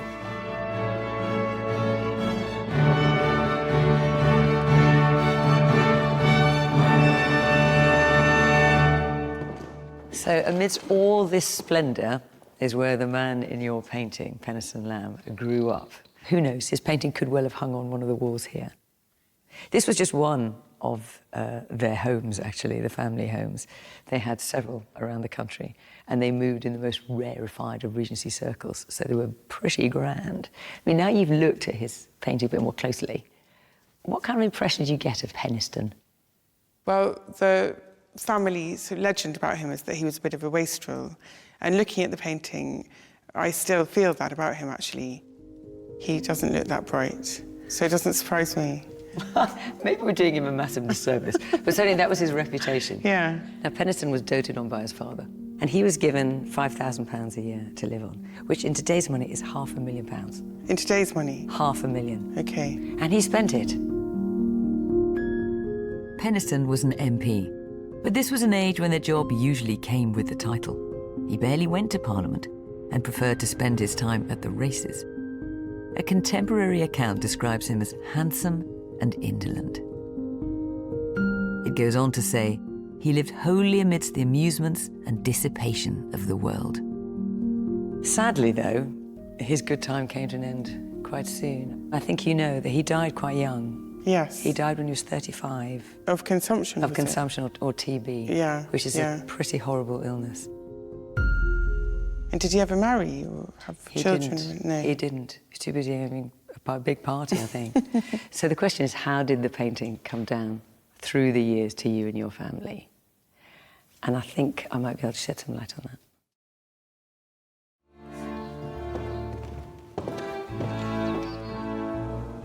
Normally, a collection of art belonging to an aristocratic family would stay together in the main family seat, passed down the male line. But in the case of the Lambs, this wasn't to be. I've been piecing together the family tree to work out how the portrait may have been inherited through the family. So here we have your painting, Penniston, Yes. there he is, with his fabulous hair. Yes. So he was the son of Penniston Lamb, 1st Viscount Melbourne. Right. And these are all his siblings here. Yeah. So, assuming either his parents commissioned the portrait of him, perhaps he commissioned it himself, who knows, how did it get from him all the way down to your great-grandmother, Lady Alice Cecil? Yeah. Lady Alice Cecil was born in 1867. Okay. Penniston Lamb died in 1805. Yeah. So this is the gap we need to fill.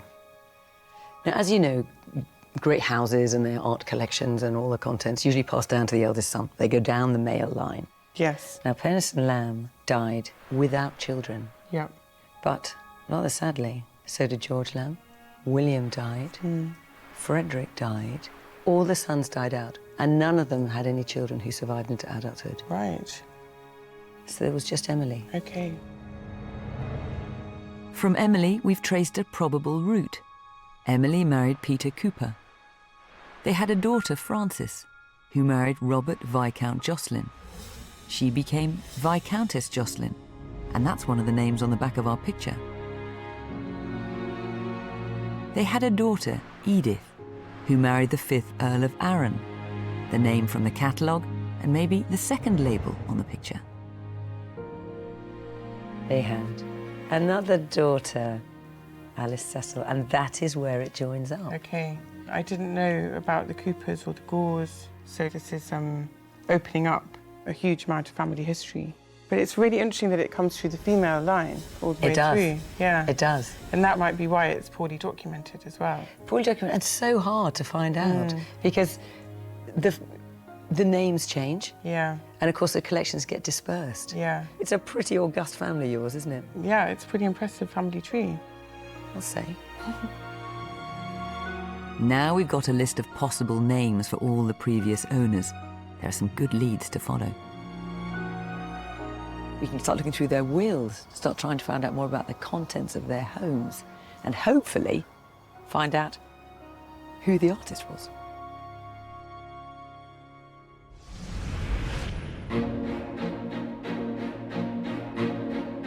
While I wait for the technical results, I want to pinpoint a date for our painting.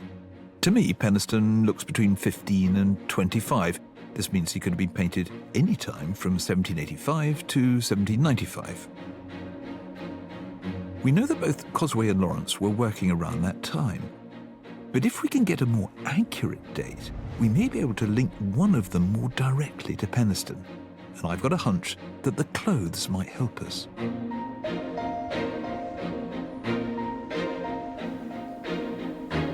I've come to the Victoria and Albert Museum's costume store, where they hold a huge collection of historic clothes. I'm here to meet senior curator Susan North, who's going to try and help me find a match to Penistone's outfit. We have two examples of 18th century coats from the V&A's collection. The blue and green example here shows you what the style of coat would have been in the late 1780s. Single-breasted, you have this very exaggerated curve down the front of the coat there. That feels very 18th century. I'm thinking, you know, someone like Mozart. You can imagine almost with a bow, can't you? It's a very 18th century look. Yes. Straight away, I can see that there are some marked differences to Penistone's coat. So what about the other one? The new style that comes in is double-breasted. As soon as you're putting one edge of the coat quite far over the other here, you have to accommodate that in the cut. So you start to get this slight cutaway here, and gradually it will become a straight line as you go into the late 1790s and into the early 19th century. This cut also gives you the opportunity of opening out the front of the coat to get this very deep, what we would call a lapel, what they would call revers. Penistone's coat is much more in keeping with this later red coat. So can this help the dating of the picture? The style of the coat and the waistcoat that he's wearing would also suggest early 1790s. Wearing a double-breasted coat, the earliest examples I've seen are about 1790. That's really helpful. I wasn't aware that we could have such a focused date. You're welcome. The clothing suggests the portrait was painted after 1790, so we now need to take a closer look at the lives of both our artists around this time. I've been doing some more research into Maria Cosway. There isn't a catalogue raisonné for her, but scholars have compiled a list of her known work, and I've come across a worrying gap in her career. In 1789, Maria had a baby. Now, we know it was a very difficult pregnancy, and she was very ill after the birth, possibly with postnatal depression. You know, I can only guess at that. But very soon after the birth, she left the country. She went to Italy for 4 years, leaving behind her husband and her tiny baby. And then when she came back, tragically, 18 months later, her young daughter died. But what we can tell from this is that in 1790, there's one painting listed, and then not another one till 1796. So it looks like Maria didn't pick up a paintbrush in that time. So if she did paint Penistone Lamb, it leaves us a very narrow window of somewhere in 1790, because after 1796, Penistone is just too old, really, for that portrait. Meanwhile, with the help of my whippet, Cedric, I'm trying to sniff out what Lawrence was up to at the time. And unlike the less documented Maria Cosway, there are lots of records to go through. I'm starting with this book of exhibited works at the Royal Academy.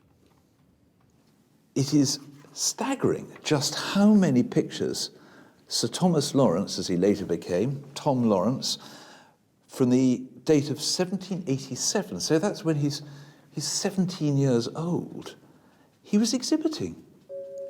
I mean, the first one is entitled Mad Girl.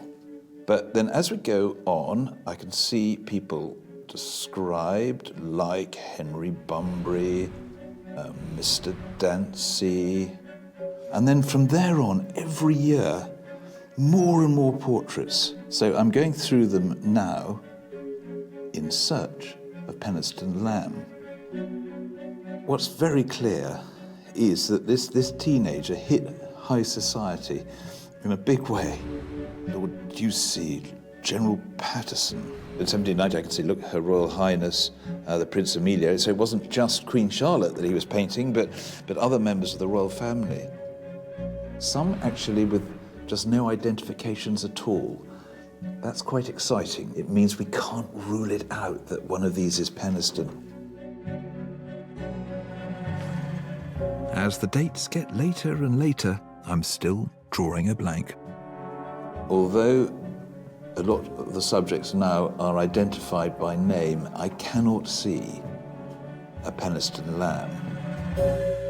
But this is interesting. Portraits of a nobleman's children, and then in brackets afterwards, Lord Melbourne. So, Lawrence painted the Melbourne children, just as Maria Cosway did. And at about the same time, we think the Penistone portrait was painted. This is encouraging. We haven't got the evidence securely that ours is an exhibited picture, but we know he was painting the family. I know Fiona won't find this convincing, but my hunch is, amongst this anonymous bunch of gentlemen, I just have a sense that our Penistone is here.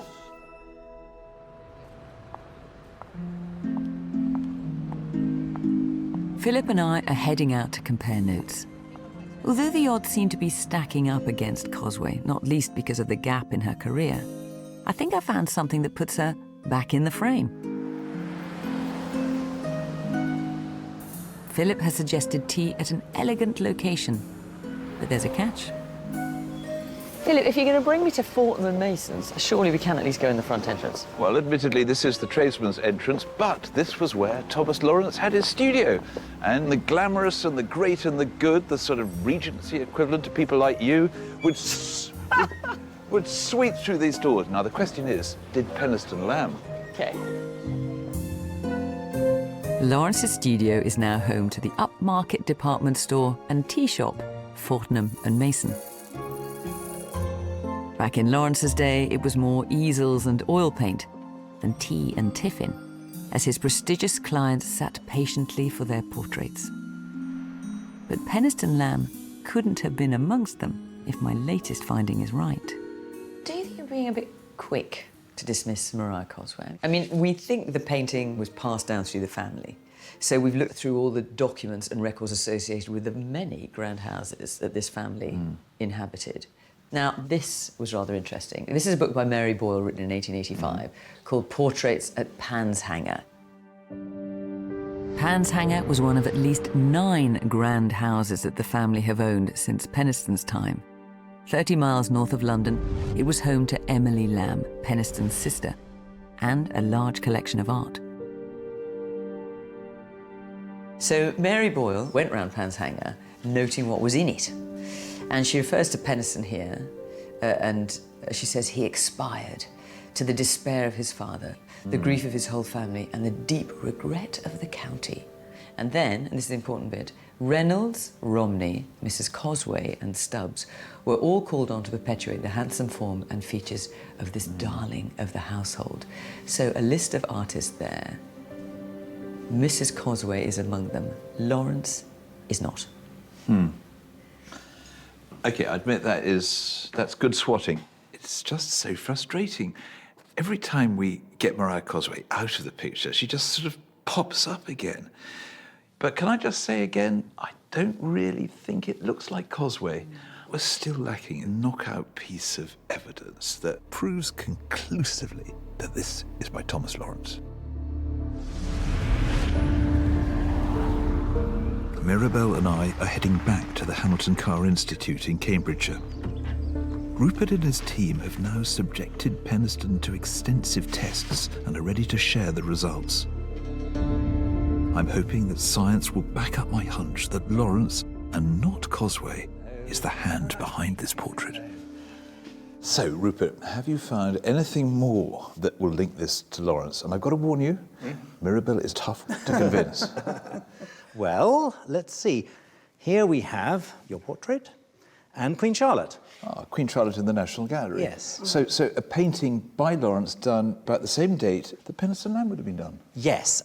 We have done an infrared, and we've got from the National Gallery a comparison also done in infrared. How does Penistone look to you now?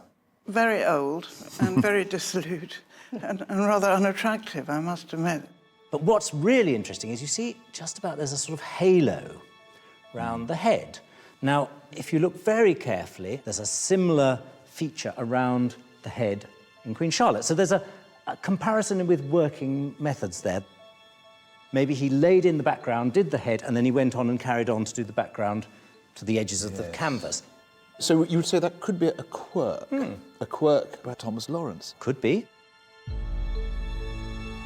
The infrared images are really encouraging, but the X-rays could take us deeper into the mysteries of the picture.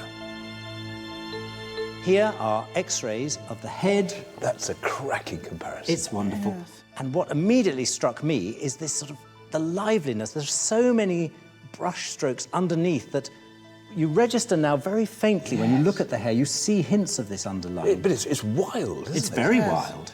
And similarly here, it's like a sort of storm of hair. Do you see There's that a spontaneity in both of them. The hair particularly, and the material around the neck is the same approach, isn't it? And then you're also getting these little dabs of paint in the background. And look what we've got here, little dabs. They don't make sense. They don't actually show on the surface. No. Now, is he wiping his brush or what? There's something going on, but both of these paintings show these idiosyncratic little outlying brushwork. I've not seen that on many other paintings of this period, and I think that's really is quite a pointer. Lovely touch, that, isn't it? Yes. We keep on saying he. Yes, we do, don't we? I'm sorry. Yeah. Yes, Okay, so we're making assumptions. Okay, so we found a comparison with a known Lawrence, but why shouldn't this be by Maria Cosway?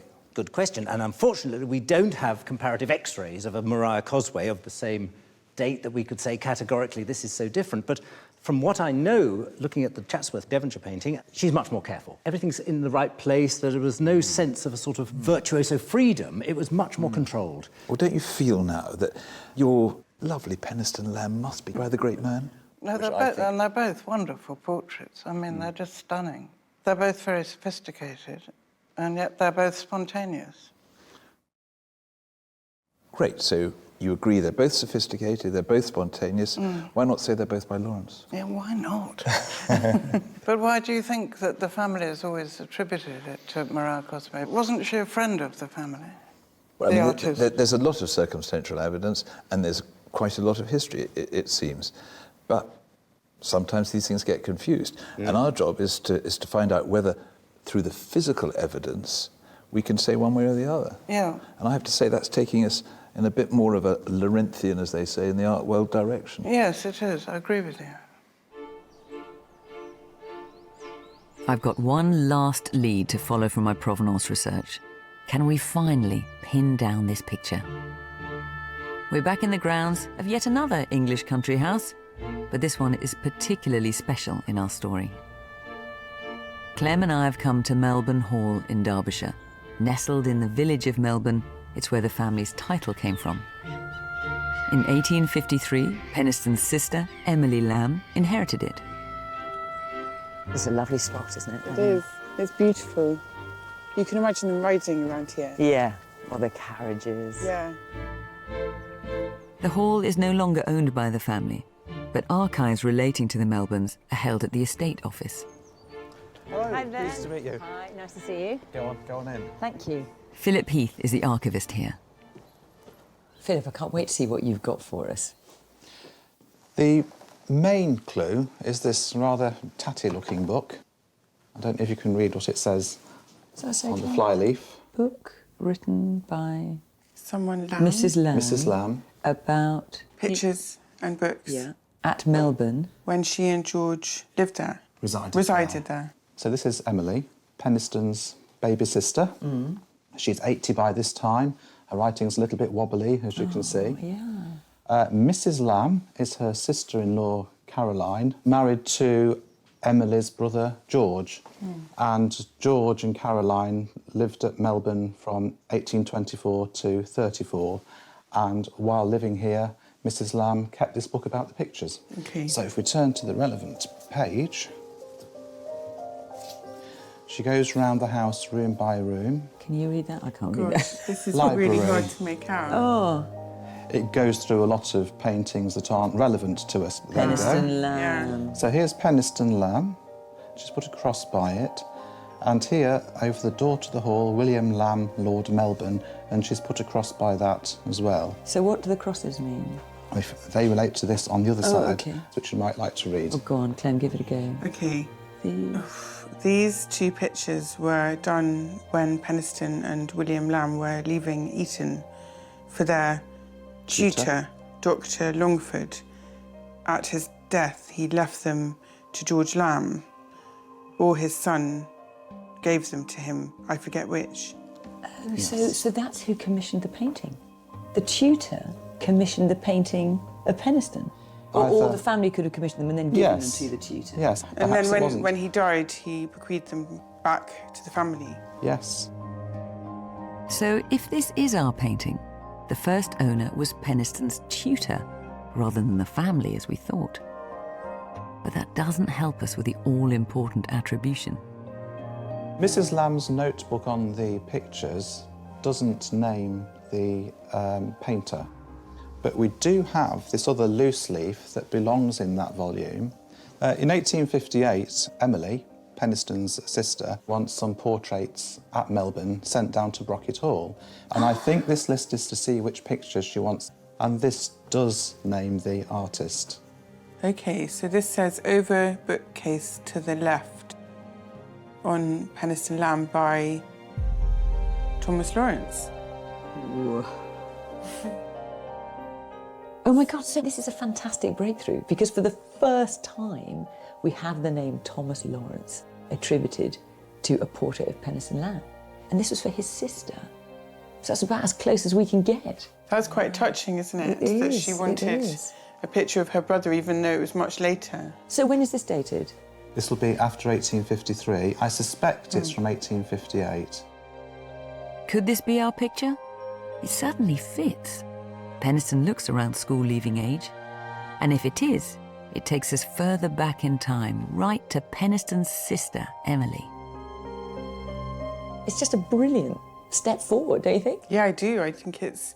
I mean, it really does change the game. Completely? Yeah, yeah. Well done, you. Thank you. Back in London, there's something still bothering me.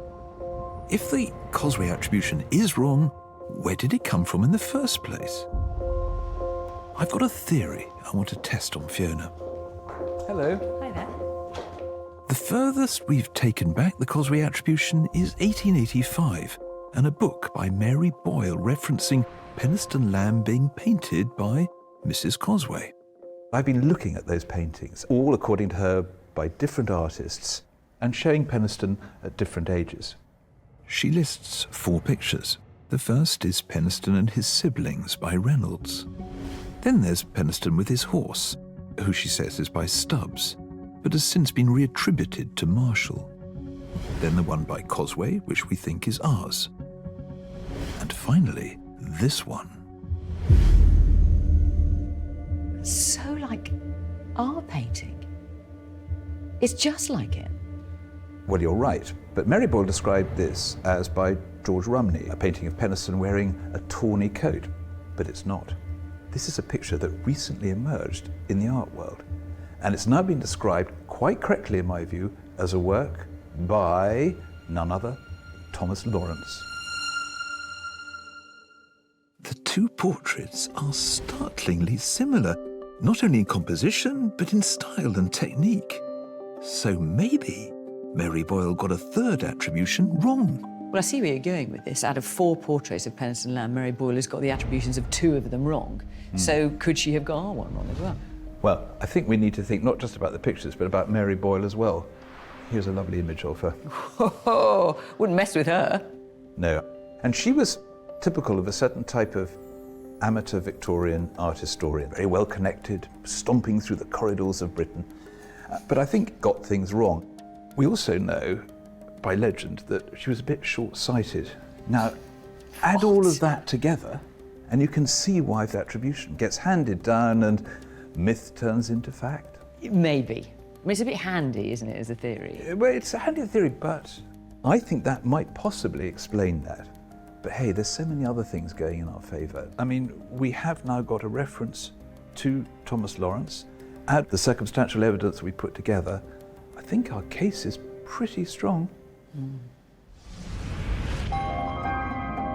We brought the portrait back to London and have gathered together all our evidence in a dossier to present to the world's leading experts on Thomas Lawrence.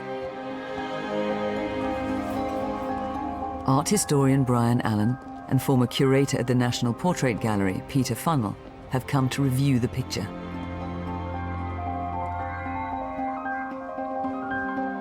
Brian and Peter's word is enough for the market and the art world to accept this as a work by the great portraitist, Sir Thomas Lawrence.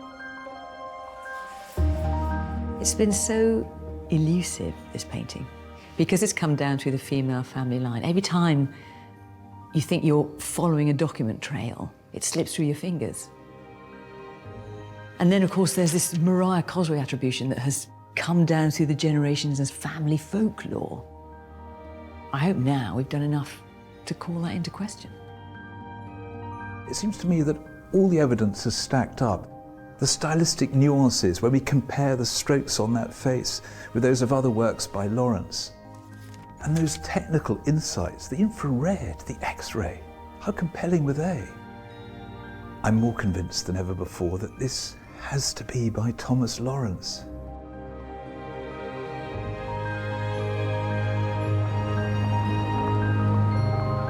Hugh, Mirabel and Clem have come to join us at the gallery to hear the result. Well, this is the moment then that we will find out. Lawrence or Cosway.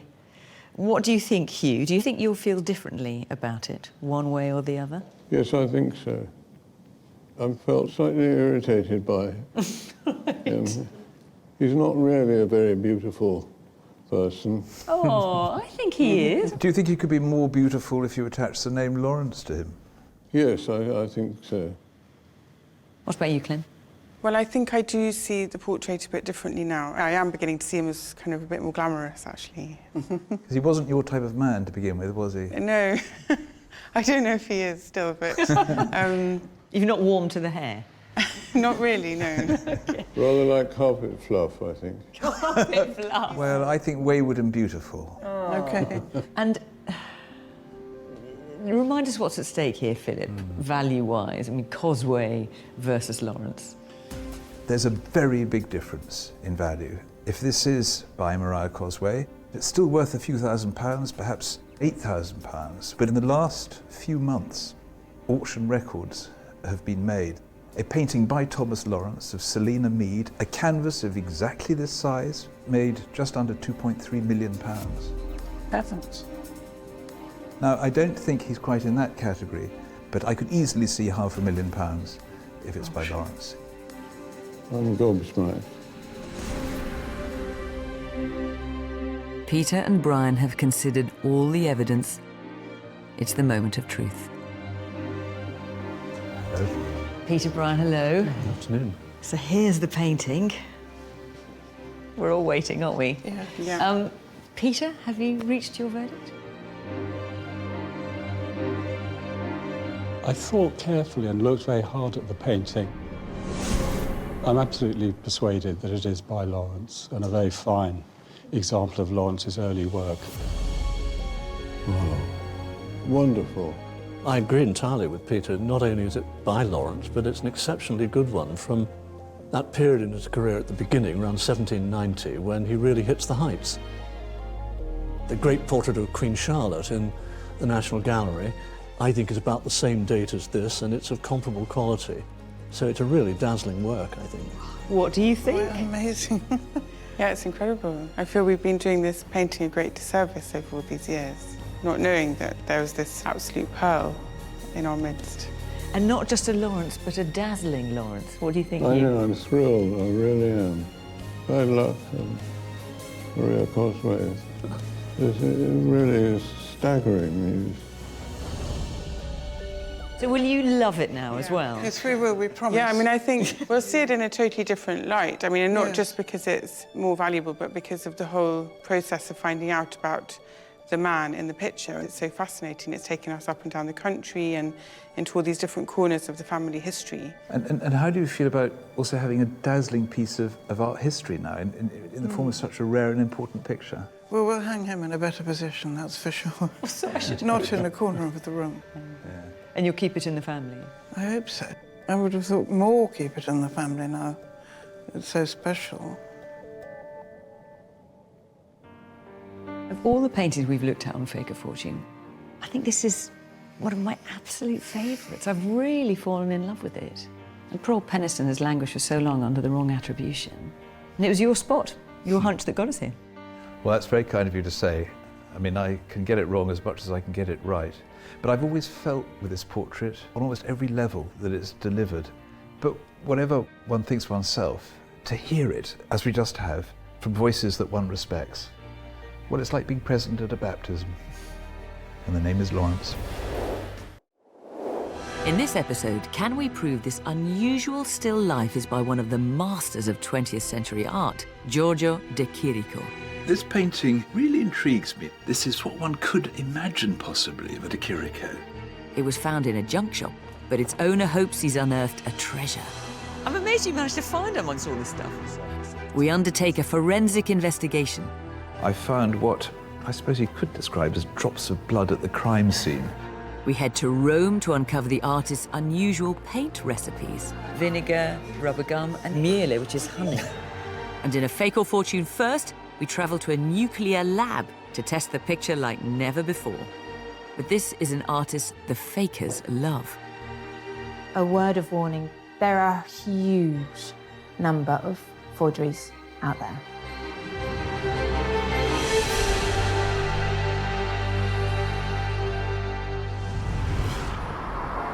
This time, we're investigating what could be one of the best bargains we've ever seen on Fake or Fortune. What can you buy for £1 these days, Philip? £1, OK. A couple of pints of milk, a bottle of water, an avocado pan. That is very you. Or you could stick £1 in a supermarket trolley, buy a packet of crisps, as I did at the railway station only yesterday.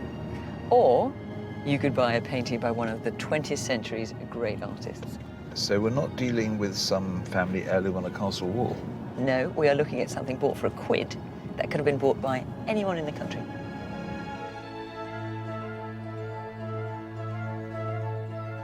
We're on our way to the Cotswolds to meet an owner whose picture has been an unsolved mystery for almost 30 years.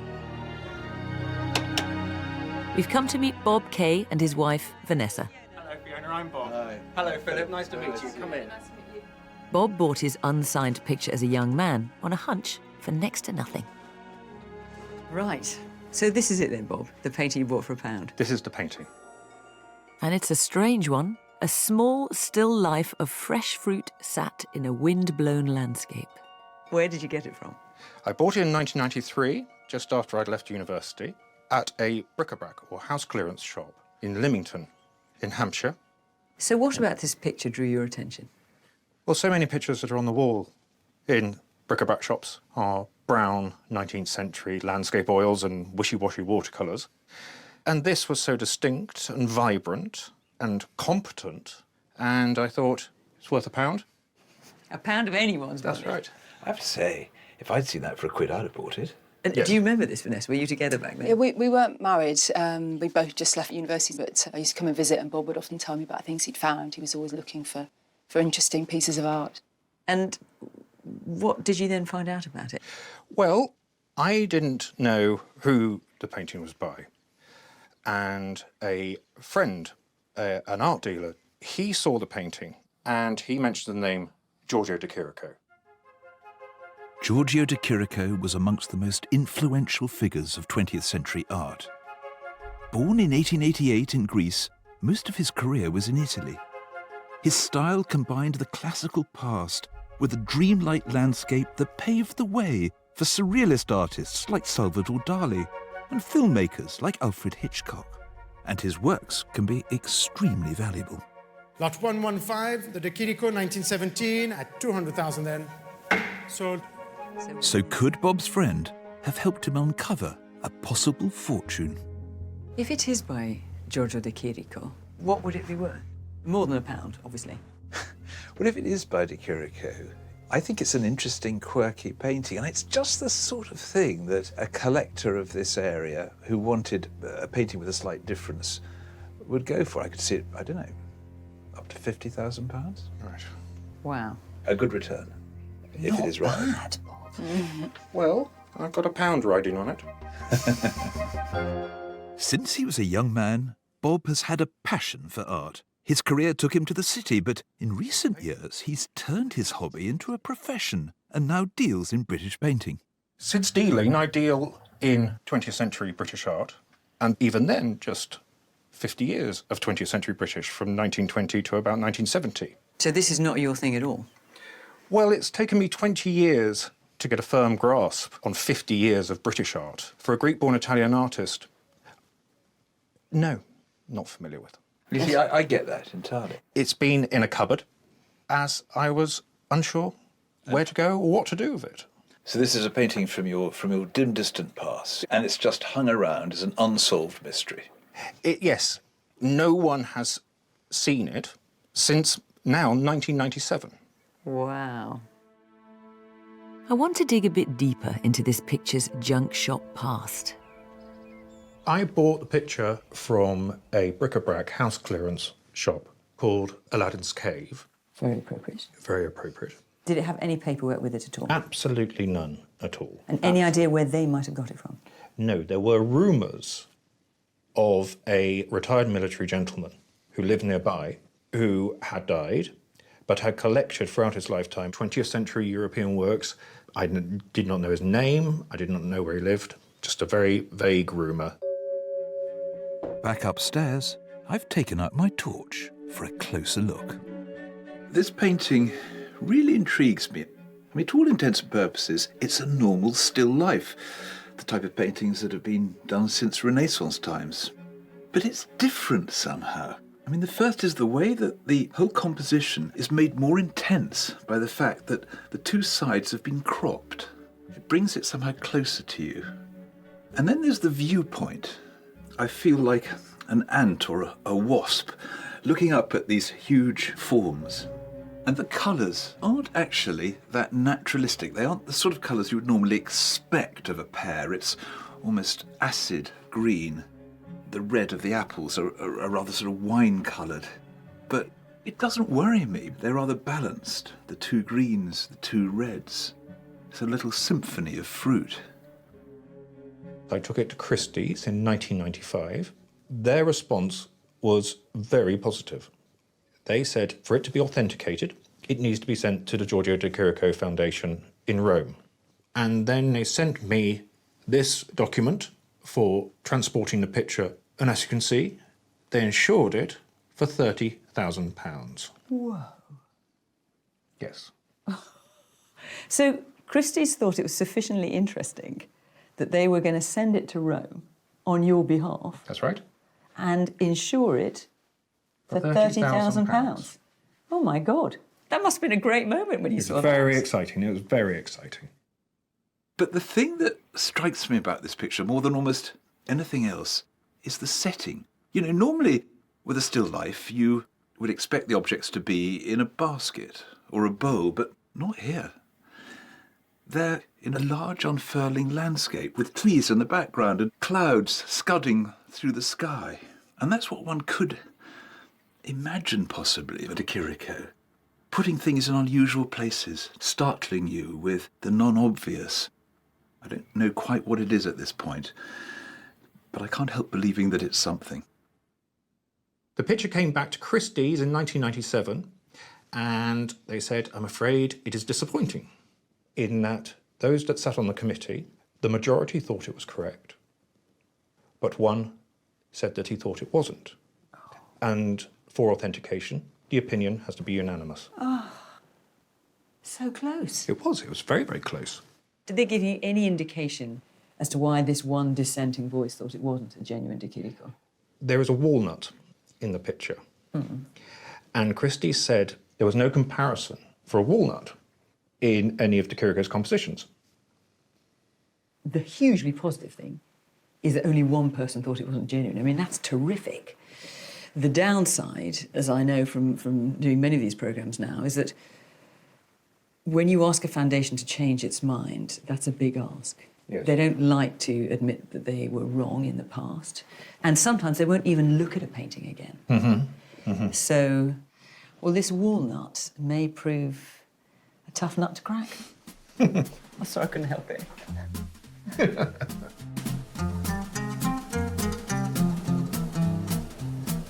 But before we start cracking nuts and searching for art-loving generals, there's one key question we need to answer. Will the De Chirico Foundation even agree to reconsider Bob's picture? The heads of the foundation have agreed to meet us, so we're in Rome to find out. So tricky with committees. I mean, often they don't even let us through the front door. Well, I'm excited that at least we have the opportunity to meet them. But I wouldn't worry, Fiona. With your people skills, I'm sure you'll be able to push your way in. I'm sure that'll put them right off. The foundation is in De Chirico's home, right at the base of the Spanish Steps. I feel like the Three Amigos. We've come to meet the two men who hold the fate of Bob's picture in their hands. President Paolo Picozza was De Chirico's lawyer and friend, and Professor Fabio Benzi wrote the latest biography of De Chirico. This is the studio where De Chirico worked, and, if it's genuine, where he might have painted Bob's picture. Lei, signore, conosceva. You knew De Chirico. What kind of man was he? I knew De Chirico in the last 5 years of his life, and he was an extraordinary person, very erudite, but he did not suffer fools. Therefore, you had to be very careful with what you said to him. If you said something stupid, he would reply in a more provocative and stupid way. De Chirico was clearly the type of man who left an impression. But will the foundation give Bob's picture a second chance?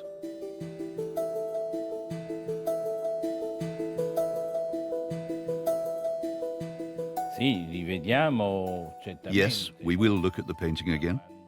We only do this with pictures we think are worth our time. This picture seems to have the feel of a De Chirico. It has a good look to it, and is the kind of subject that he would have done. Looking at this picture, it's close to De Chirico's style. The fruit feels a bit laboured, but still, it is worth revisiting. Well, this is really encouraging. Well, we will bring you the original painting for you to look at, your £1 painting, and see if we have enough evidence to make you change your minds. Molte grazie. Grazie. Grazie. Grazie a voi.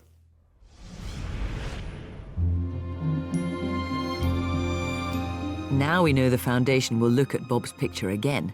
We can start gathering new evidence. It's going to be an uphill battle, and we'll need all the help we can get. I've come to the nearby Erziana Art Library to meet Victoria Noel Johnson, one of the world's leading experts on De Chirico. Victoria worked for 10 years as the curator at the foundation, and her advice could be crucial. Right, here it is, Victoria. Initial impressions. Okay, so there are various elements that are more convincing than others. The apple here, for example, on the left, is beautifully painted. But here in the foreground, it almost looks like it's unfinished. Perhaps the most convincing element for me is this walnut in the bottom right-hand corner. Well, it's interesting you should say that, because when the painting was shown to the De Chirico Foundation originally, as we understand it, the walnut was what caused real problems for them. They didn't like it. I mean, the way in which it's been painted looks probably the most convincing part of the painting. De Chirico does paint a series of still lives in the 1950s and the early 60s that do occasionally have a walnut. Really? So I think that would be an avenue that needs to be looked at. Once again, this innocent-looking nut seems to be key to Bob's picture. Who'd have thought £50,000 could rest on a walnut? Could this be cropped, this picture? That's a good observation, because here, why would you have cut part of the apple off on the left? You would normally see a complete still life, there are exceptions. And what about the colour, for example? So the colour is quite flat. There is a possibility that it could be painted in tempera. And tempera is when you use egg and water to mix the paint together. Exactly, instead rather of than oil. Yeah. So it gives you this lighter, in terms of palette, end effect. De Chirico in the 1940s and the 50s did a lot of experimentation with technique. He produced actually a number of technical recipes specifying the exact doses of the materials, the ingredients that he put into that technique. De Chirico's recipes could really help us. But before we get carried away, Victoria has some bad news. A word of warning, though. De Chirico is the second most forged Italian artist. He is... there are a huge number of forgeries out there. Well, it's not the first time we've come across this problem on Fake or Fortune. We're going to have to tread carefully. Back at the foundation, Bob and I are getting to know De Chirico. His house is filled with paintings and sculptures from his long career. The paintings he's most famous for are the unsettling works from the 1910s, filled with faceless mannequins, harsh lighting and warped perspectives. But in 1919, something happened. Declaring modern art to be ugly, poorly painted and utterly devoid of talent, he turned his back on it and returned to the subjects and techniques of the old masters. Suddenly, portraits, landscapes, and of course, still lives sprang from his brush. I want to show Bob one painting which I think looks very familiar. Now, Bob, have a look at this brace of pomegranates. Does it remind you of yours? Yes, very much. It's the same subject matter and the same approach. I mean, it's very similar in my view. I mean, first there's the scale of them. I mean, they're huge, aren't If you'd never seen a pomegranate before, you would ask, how vast is a pomegranate? You would, and therefore you think about the pomegranate in a different way. And also there's something about the setting as well, which is fascinating. I mean, this could be at any time in the last few thousand years. And there's almost a dreamlike quality about the way you perceive the fruit as well, don't you feel? Mm-hmm. It's sort of superfruit. Humble subject matter is somehow elevated to significance. Mm. The man who did these pomegranates seems very closely related. I'm not saying it is De Chirico yet, but seems very closely related in the way that he's looking at it, the way he's expressing it, the way he's placing it in this timeless landscape to the fruit in your picture. Yeah.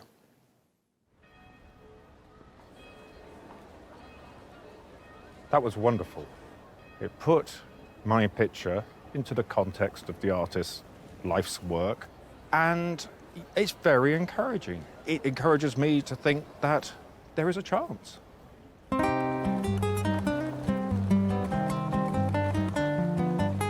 One final stop. De Chirico came to Caffè Greco every day for an aperitif. So, when in Rome... Victoria sent me through photographs of the original recipes that De Chirico came up with. Yeah. This is his handwriting, to create his paint effect. And look, there's the most extraordinary things in it, like one twardler, which is an egg yolk, one, I think they were measured out in coffee spoons, of vinegar, 2 spoons of rubber gum, and then one of miele, which is honey. They're just extraordinary concoctions. It's really fascinating. He obviously used different recipes in order to get different sort of painterly effects, which gives me a thought, because if we can recreate the same effect as we see in Bob's picture, using one of these recipes, well, it could take us closer to De Chirico. Well, while you do that, I'm going to look into fakes, because I hate to say it, but De Chirico was massively faked. And that's certainly something I've got to investigate.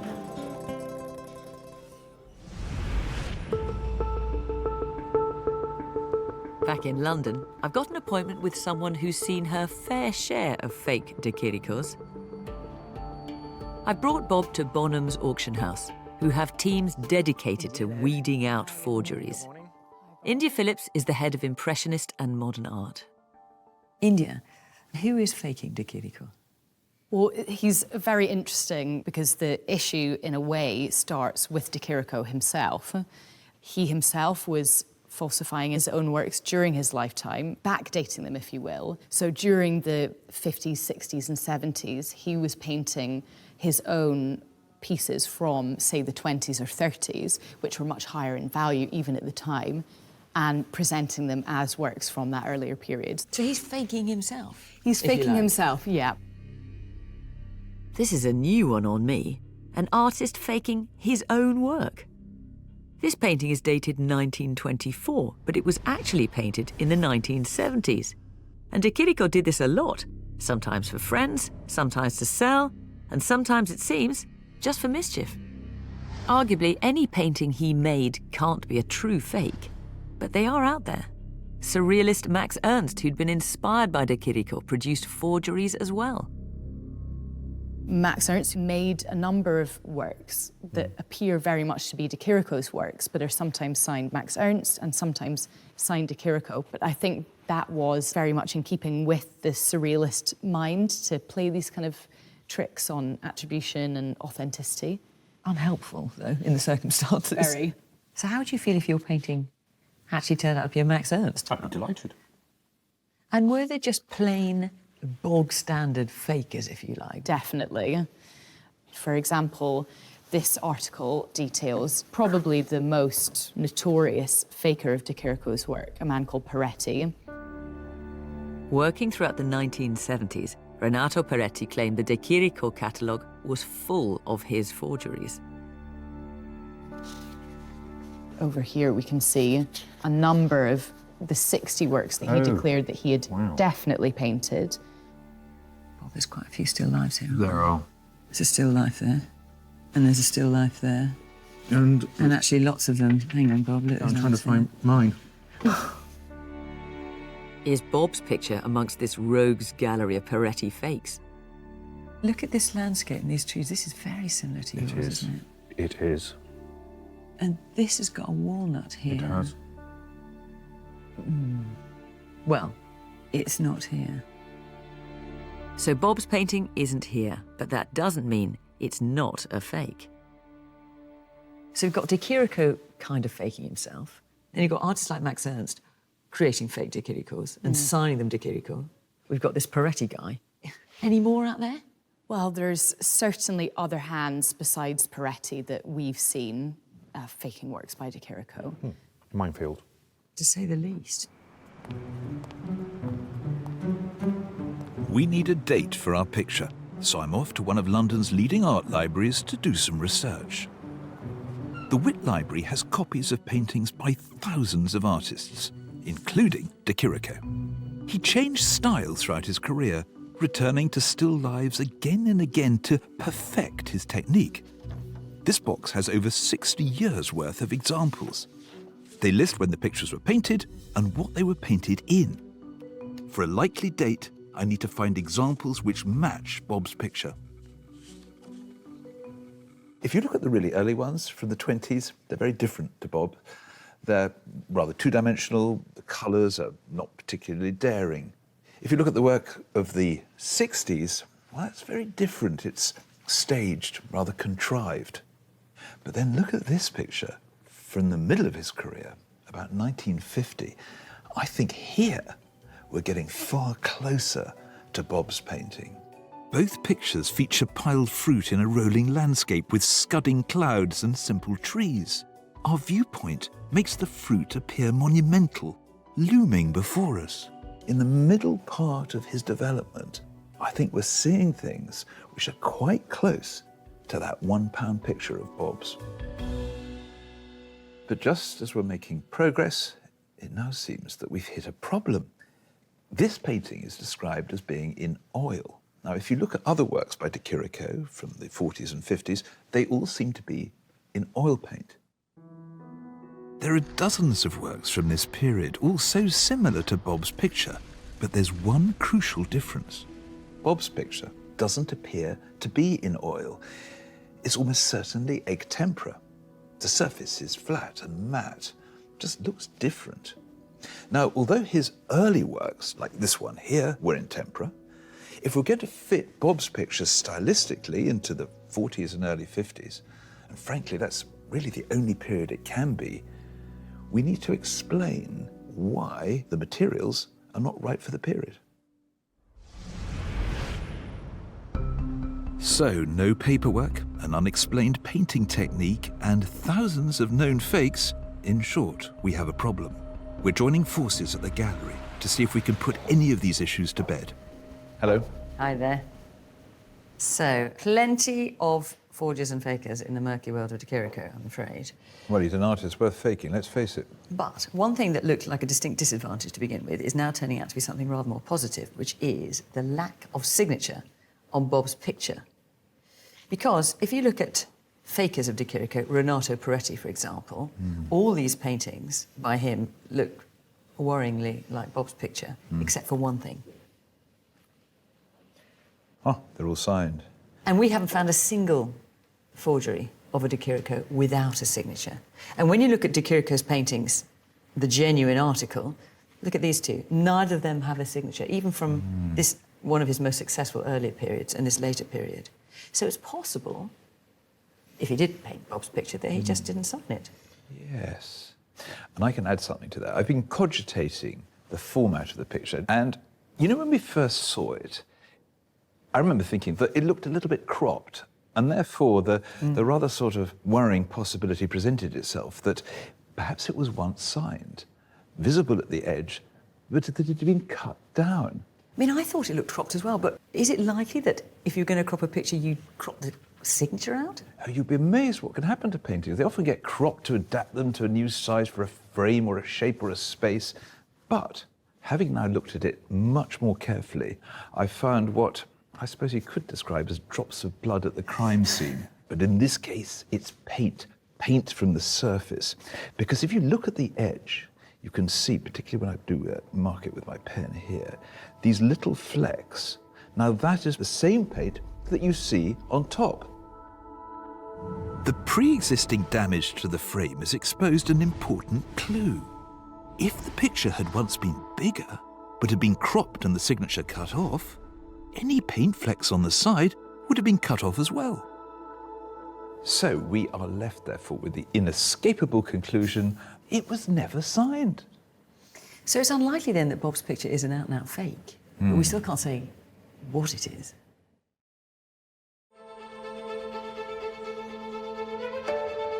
If we're going to prove Bob's picture is a genuine De Chirico, we need to dig up some provenance. How did something painted in a Roman studio end up in a Hampshire junk shop?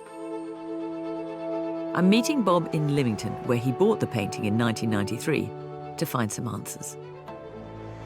We're a fair old way from Rome now, Bob. Yes. And this is where you used to live as a young man? Yes, I lived up there and just round the corner. I used to work up there round the corner. And here is what used to be Aladdin's cave. That's right, and it's now Thai and Malaysian takeaway. No, it's a takeaway. But even though it's changed so much, we managed to track down the owner, who's given us some photographs of what it used to be like when you knew it. So here we are. This is all a bit more familiar, isn't it? Yes. That's exactly how I remember it. I'm amazed you managed to find it amongst all this stuff. Well, a brightly coloured picture like mine shone out on the wall at the back. So you spotted it like a magpie? Yes. And went for it. And is this somewhere you used to stop by quite often? See what they had? Well, I used to get my lunch just up there, and I knew the people who ran it, so I used to pop in just to say hello. Well, the owner, sadly, has no recollection of this painting whatsoever. Now seeing the inside of the shop, I'm not that surprised. Right.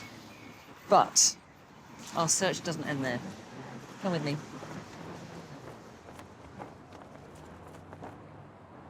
I want to show Bob what we've found, and what better way than over tea and cake? One theory, if you remember, was that it may have come from the estate of a retired military colonel who died without children. So, it turns out there were quite a few military colonels and captains who lived around Lymington. We've been in touch with the family of each and every one, which has been quite an undertaking. Sadly, none of them have any recollection of the painting or even think it was likely that the retired military colonel captain would have had a painting. So was that a red herring? It sounds like it. It sounds like it. So then we decided to speak to the art galleries and institutions in the area, to local Facebook groups. We even spoke to the ex-mayoress of Lymington, to local papers, as many outlets as we could think of. We even went so far as to put an ad in the local paper. It's pretty decent size. Fantastic. There's your picture. How many responses do you think we got to that? It's either going to be 100 or none. Well, it is none. Right, OK. We didn't get any. Right. So your painting is a total mystery as far as Aladdin's Cave, Lymington, and this wider area is concerned. I mean, this is not a big area. It's quite a small town. You'd think that someone would have some recollection or even some idea about it, but we've literally drawn a blank everywhere. So where do we go from here? Well, I cannot think of anything else we can do to try and go from Aladdin's Cave backwards. But what we can try and do now is go from De Chirico and try and work out where did it go from him and see if that takes us from Rome all the way back here to Lymington.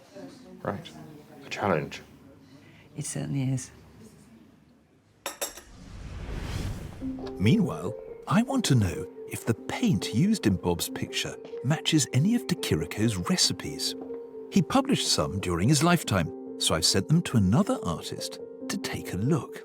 Philippa Abrahams is an expert in historic painting techniques and regularly uses tempera in her own work. I'm hoping she can shed some light on the materials used in Bob's picture. Philippa, we're increasingly with the feeling that our painting is done in tempera. What are the advantages of painting in that material over oil painting?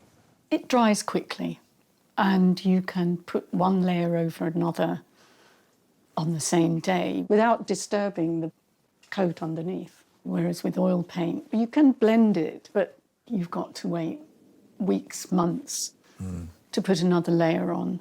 I see. So there's a distinct advantage for the speed and spontaneous way in which you can put a painting together using tempera. Yeah. Yes.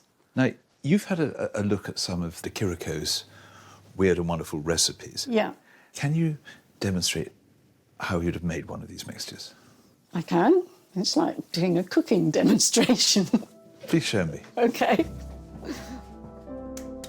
She's not wrong. De Chirico's recipe is filled with ingredients from the kitchen cupboard as well as the paint box. Just separating the yolk from the white. Maybe scalpel.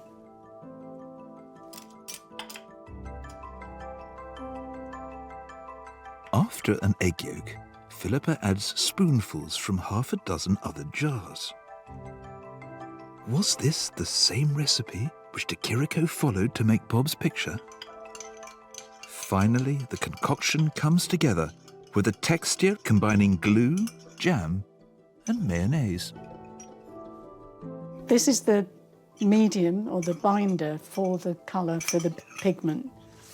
Put some in there. OK. Dip your brush in the medium. Sure. Pick up the pigment, the colour. We're going to use some Prussian blue. Mix it round. And we've made paint. Well, let's now hope that you can create an effect that looks like Bob's picture. I try, yes. We're leaving Philippa to her experiments, testing out recipes to find which one is just right.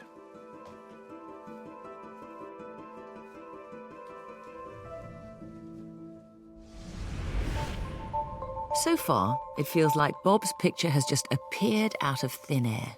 So I'm looking for any clues to explain how it came to the UK. But once again, I'm drawing a blank. There's been no mention of our picture among the lists of exhibitions, gallery sales, or major collectors in Britain. But one name has come up of interest, Vera Morris. She lived here in Britain after the war, and De Chirico used to write to her in the 1940s. I've managed to find a biography of her online. Now, Vera Morris was a singer. It says De Chirico heard Vera singing and was completely enchanted. It talks about how they became friends.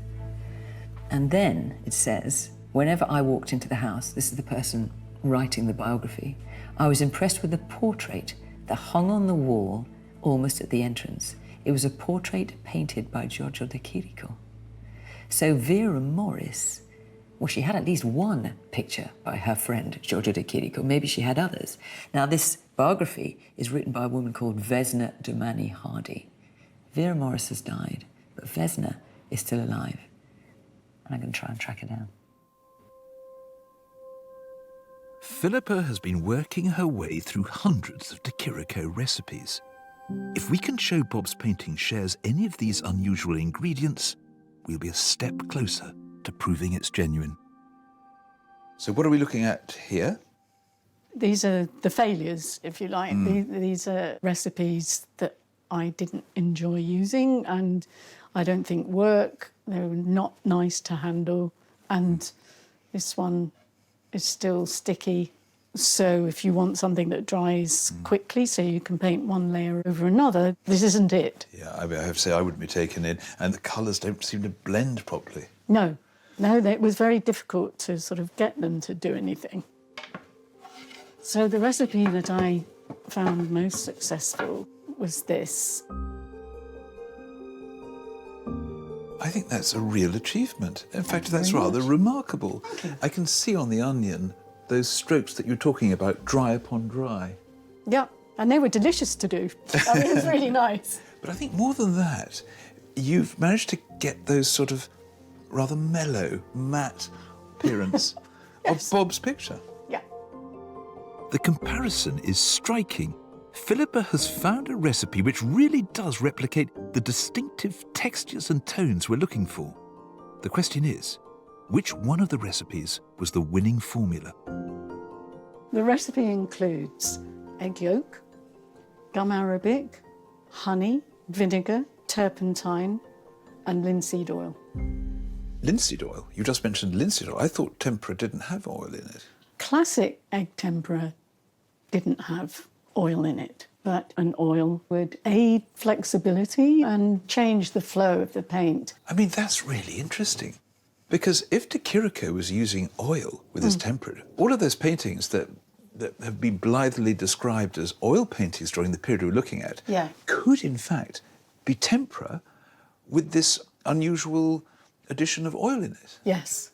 Paintings were labelled as oil painting because people got stuck on the notion that tempera just means egg. And it's not true. That's really exciting. That's something that could really help us. Yeah. So from the long list of unusual de Chirico recipes, there's one front runner for Bob's picture. As well as common ingredients like egg and turpentine, Philippa thinks that the paint has more surprising elements like vinegar and honey. The question now is, will science be able to back up what we've just witnessed? In other words, will we be able to find in Bob's picture ingredients such as honey and oil? To find out, we've sent the painting to the Hamilton Carr Institute, world leaders in scientific art analysis. They scan the picture to pinpoint the molecular fingerprint of the paint. Can they find the unusual ingredients Philippa suggested? These results need to be processed at their labs in Cambridge. We have one last roll of the dice on the Provenance trail, de Chirico's British friend, Vera Morris. I've tracked down her biographer, Vesna Domani Hardy. Could she hold the answer? Vesna, you were friends with Vera, who was a close friend of de Chirico's. What can you tell me about their relationship? They were friends who first met in Rapallo and... in Italy? In Italy, where Vera had summer engagements to sing in a private villa. And she was telling me it was a wonderful atmosphere after the war and everybody was very excited and happy, enthusiastic. And among the audience was de Chirico. And he was totally charmed and entranced by Vera. And they became friends. She became his muse, inspiration. And this picture here, this is de Chirico. This is de Chirico. And that's his wife. So I'm assuming this is Vera, This is Vera. This is when he came in 1950s. He had an exhibition in London. She looks very vivacious and captivating. She was very captivating. She was charming. She was enchanting person. No wonder he fell for her. His songbird. And this picture here, he painted this portrait of her, I assume, is it? He painted. He did a portrait of her and gave it to her. She must have had that in pride of place, I imagine.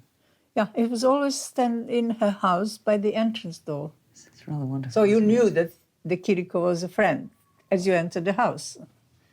Did she have other pictures by De Chirico? Oh yes, she had smaller pictures always. They were not big in size. I think there were pictures that he probably could have sent her. The situation at the time was quite difficult. Or financially. Financially, and his way of helping her was to send her drawings, pictures, which he thought she could sell. And so are we talking dozens of paintings that he sent her? I think so. I just wonder if the picture we're looking at was among them. Does that ring a bell at all? I couldn't say that I saw that picture there. It's too long ago. Oh, all these letters. So these are all letters from De Chirico. These are all the letters for De Chirico. And does he mention pictures in these at all? Oh yes, you can see he keeps writing that he's sending her pictures. Oh my gosh! How look amazing! Look here, and this is Roma, 27 luglio. He said, I woke up this morning and I said to myself, I need to do a picture for Vera. So I'm sending you a little drawing that I did especially for you. I made it la grandezza della busta, the same size as the envelope. With this system, I can send you lots of drawings. Oh my gosh. Le bacio la mano. He kisses her hand. Oh, hang on, then he's talking about a little questo piccolo disegno senza firma, this little drawing without a signature, and I'm sending it to you, begging you not to get cross. And if some other time, I'm able to send you some other pictures without a signature, I'll try to send you something un po' più importante, a little bit more important. Wow. And how long did this go on for? This is 1948. When did they go till 1952, and then the friendship slowly sort of was dwindling out. I think he found another muse, actually. It comes in the letters later that he's constantly with another young woman who's inspiring. Vera by then had children and lived in another country. This is amazing. This is amazing because if Bob's picture is by De Chirico, one of the big questions is how on earth did it end up in Britain? Here we have evidence that De Chirico is sending signed and unsigned pictures, as ours is, to the UK from 1948 onwards. These letters could provide the answer. This could be the answer. I mean, this, as documentation goes, doesn't get much better than this. I don't think so. In the hand of the great man himself. Everything about Vera's letters fits with Bob's picture. It's a deliciously tempting theory. The size, the fact that the paintings don't necessarily have a signature, that they were sold in Britain, it could explain how Bob's picture ended up in the UK. The results are in from the Hamilton Carr Institute. Bob and I have come to their labs in Cambridgeshire, where I'm hoping science will back up Philippa's kitchen sink recipes. Rupert Featherstone is the director of the Institute. So Rupert, what have you found inside this painting that could be useful to us? Well, initial results are definitely out of the ordinary, I'd say. Out of the ordinary? Yes, definitely.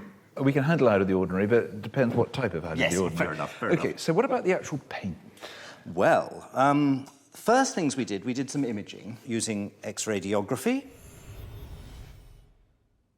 What you see, firstly, there are some forms appearing that don't show on the surface. So particularly this curve with these little cross strokes. And then there's a very strong stroke there and a form. The X-ray shows a number of half-finished ideas lurking beneath the top layer of paint. I find that rather encouraging because this shows the stirrings, the creative process, you know, the ruminating, how it's going to work. Just the sort of thing you want if you want to prove that this is an original work of art. Yes. So it's not a slavish copy of something. Not at all. That's quite a nice thing. Very encouraging. Yeah. Good. Well, the next stage, we took it to a colleague of mine to use Fourier transform infrared spectroscopy, which is looking at the molecular fingerprints of the components in the medium. And what we found was that these particular little mountain peaks here, here, and here, funnily enough, correspond to oil. Oh. Which was a surprise. But oil was on Philippa's menu. Philippa thought that the De Chirico recipe used in Bob's picture contained linseed oil, and it looks like she was right. But has Rupert found any of the other expected ingredients? We have one other significant peak, and that is honey. Honey! Wonderful. And that is not usual. Well, I can't tell you how pleased I am to see that word honey, to see that sweet truth upon your screen. But have you ever found honey in a picture? No. But it's idiosyncratic. I would say so, yes. So the paint in Bob's picture was made with both honey and oil, just like the most convincing De Chirico recipe. This is progress, Bob. This is progress. It's unusual progress. Yes. As I say, it's an unusual picture. That's very exciting. I'm heading back to Italy to put our unusual picture through one final unusual test. I'm turning to the board the picture's painted on to prove whether it was made before 1952. This fact is vital because if not, it blows our Vera Morris theory out of the water. I've come to Florence, not to a gallery, but to a nuclear laboratory, armed with a splinter of wood from Bob's picture. Here they test wood for radioactive carbon, something found in all living creatures, which massively increased across the globe after hundreds of nuclear bombs were tested in the 1950s. By cleaning, freezing, then accelerating the wood to a mind-boggling 27 million miles per hour, they can measure the concentration of radiocarbon in Bob's picture. Dr. Marielena Fedi is the director of the lab. If we measure the radiocarbon concentration, for example, in wood, we can date it with a precision of almost 1 year in some certain period. This graph shows the spike in global radiocarbon in the 1950s. All plants and animals alive at this date absorbed these higher levels of radioactivity. And that's an extraordinary thought, isn't it? That everything that was alive in the 1950s, across the entire globe, absorbed some of that nuclear fallout. Yeah, it is a sort of good consequence, if I can say this, of these terrible nuclear tests, because we actually can use this particular behavior to find the true age of the sample. If De Chirico sent Vera the picture before 1952, the wood will have a low concentration of radiocarbon. If the levels are too high, it means the board was made after the 1950s and so could not have been sent to Vera Morris. What were you able to find out about Bob's picture? Well, if we see to the screen, we can see that in this case, we find that the most probable result is here. So the tree was cut before the nuclear bomb testing. That's very interesting indeed. So this rules out anything later than the 1950s. Yes. And it means that Bob's picture was painted on a board from a tree that was cut down. Yep, before. Before the 1950s. Well, that will be very good news for Bob and his picture. Because if it was later than that, we would have a bit of a problem. Okay. How amazing that from something so horrifically toxic as the nuclear bomb testing, in this laboratory outside Florence, we can get this result. Thank you very much, You're Maria welcome. Elena. It's amazing, isn't it, to think that Bob's £1 picture has now been through the most advanced testing we've ever done on this programme. And what it's shown us is that the board on which the picture was painted has come from a tree that was cut down before the 1950s, and crucially, that keeps it in our timeline. If de Chirico sent the picture to Vera Morris sometime between 1948 and 1952. Now, of course, the science can't tell us that exactly, but what it does tell us is that our theory is still possible. I've time for one last stop in Italy, and I've heard from Victoria. Hi, Victoria. Hi, Fiona. She's uncovered a final piece of the puzzle that is Bob's picture. Well, I've been doing some research and I found several examples of his still lifes with walnuts or large nuts dating to the 1940s to the 1950s. Great. Victoria has found almost a dozen examples of de Chirico still lives with walnuts. Just like in Bob's picture, all of them are in the foreground, detached from the rest of the fruit. 20 years ago, the Foundation questioned whether Bob's walnut was right for de Chirico. Perhaps we found an answer. He's obviously inserting that element in his work from the 1940s onwards.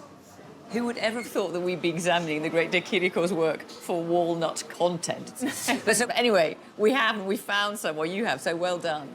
This painting here is the early 1950s, clearly shows a walnut in the lower left. And the landscape is quite interesting because that is, it's quite a good comparable with your painting. Because we have this these... is very similar, isn't it, here? It is. Your painting has a similar cloudy background with these sort of trees.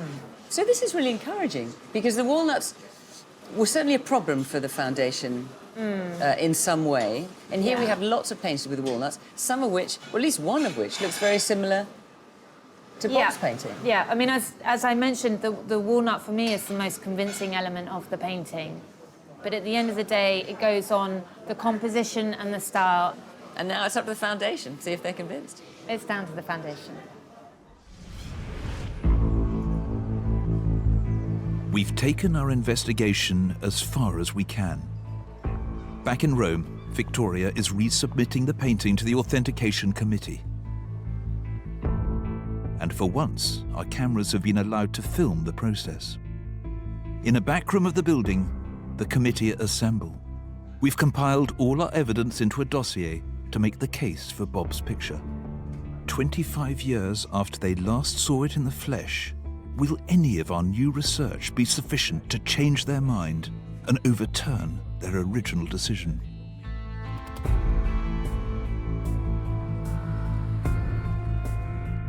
A week later, the painting's been returned, along with a letter containing the Foundation's verdict. We're waiting for Bob and Vanessa to arrive to find out the answer together. After all the months we spent researching this picture, as far as provenance goes, we've got some great theories, but nothing concrete. But it is a picture that has fought its corner. I'll give it that. The bomb peak analysis test was very encouraging. And the people that know about de Chirico, Victoria, the de Chirico Foundation, they are certainly taking it seriously. I have to say, from the first moment I saw it, I responded confidently to it. And as we've gone on, so that confidence has grown.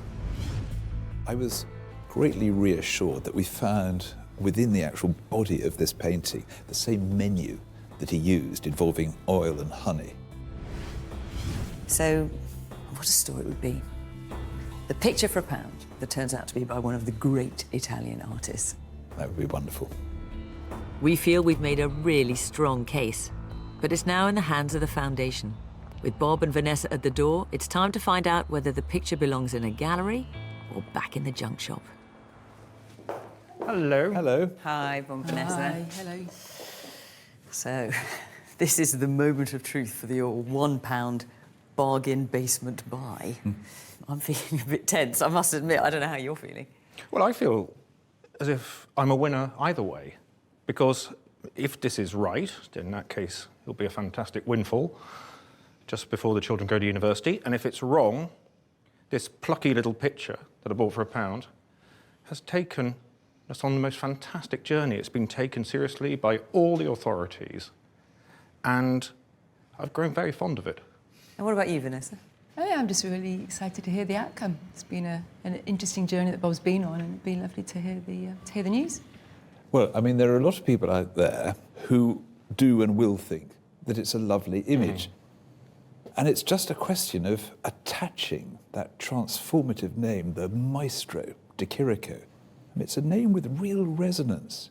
The odds are high, but my goodness me, what a diamond in the rough that would be a de Chirico for £1. Yes.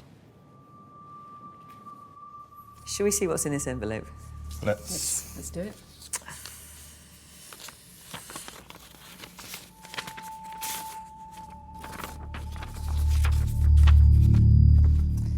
Oh, it's in Italian. Il Comitato per le opere ritenute autentiche.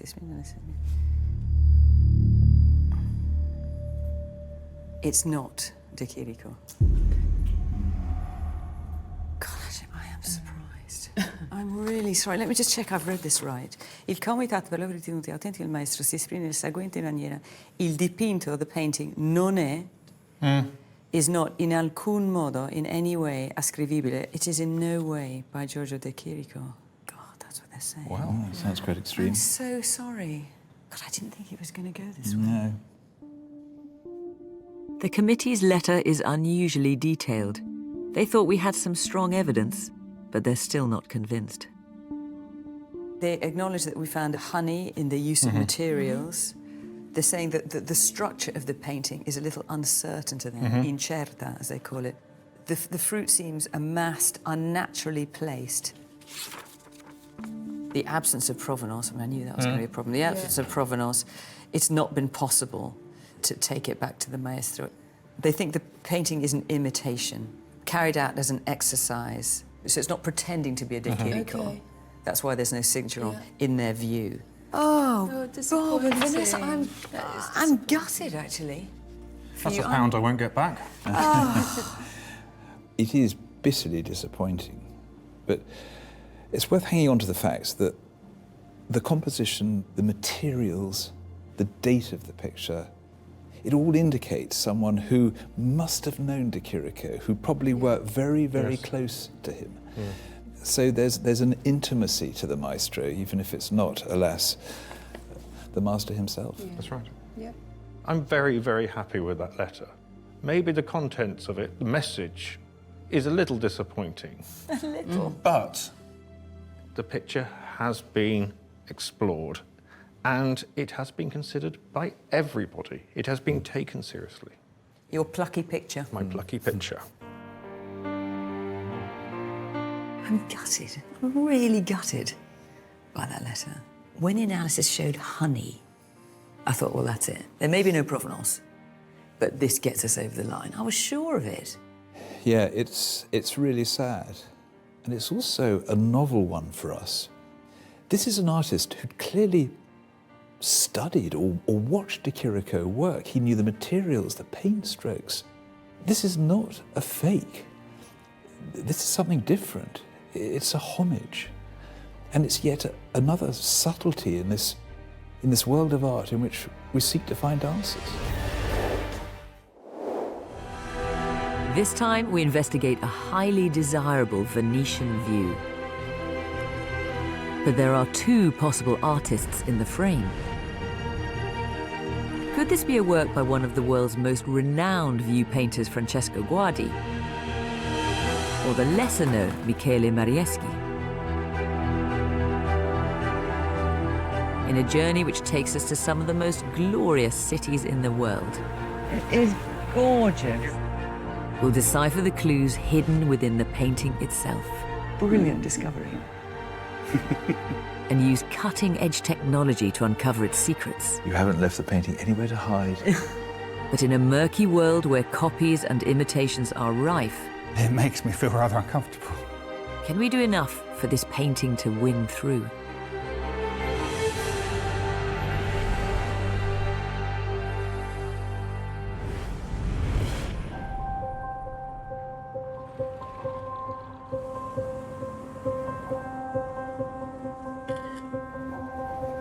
We're in central London in pursuit of another disputed picture, a landscape by an unknown artist. Lots of people taking pictures, and quite right too. I've always thought the view from this bridge is the best one in London. No one can resist a good view on holiday, can they? But the picture that we're about to see could be described as the ultimate tourist souvenir. The painting has been in the same family for generations. And now its owner, magazine publisher Nick Hopkinson, You come in. has asked us to investigate. So here is the mystery painting.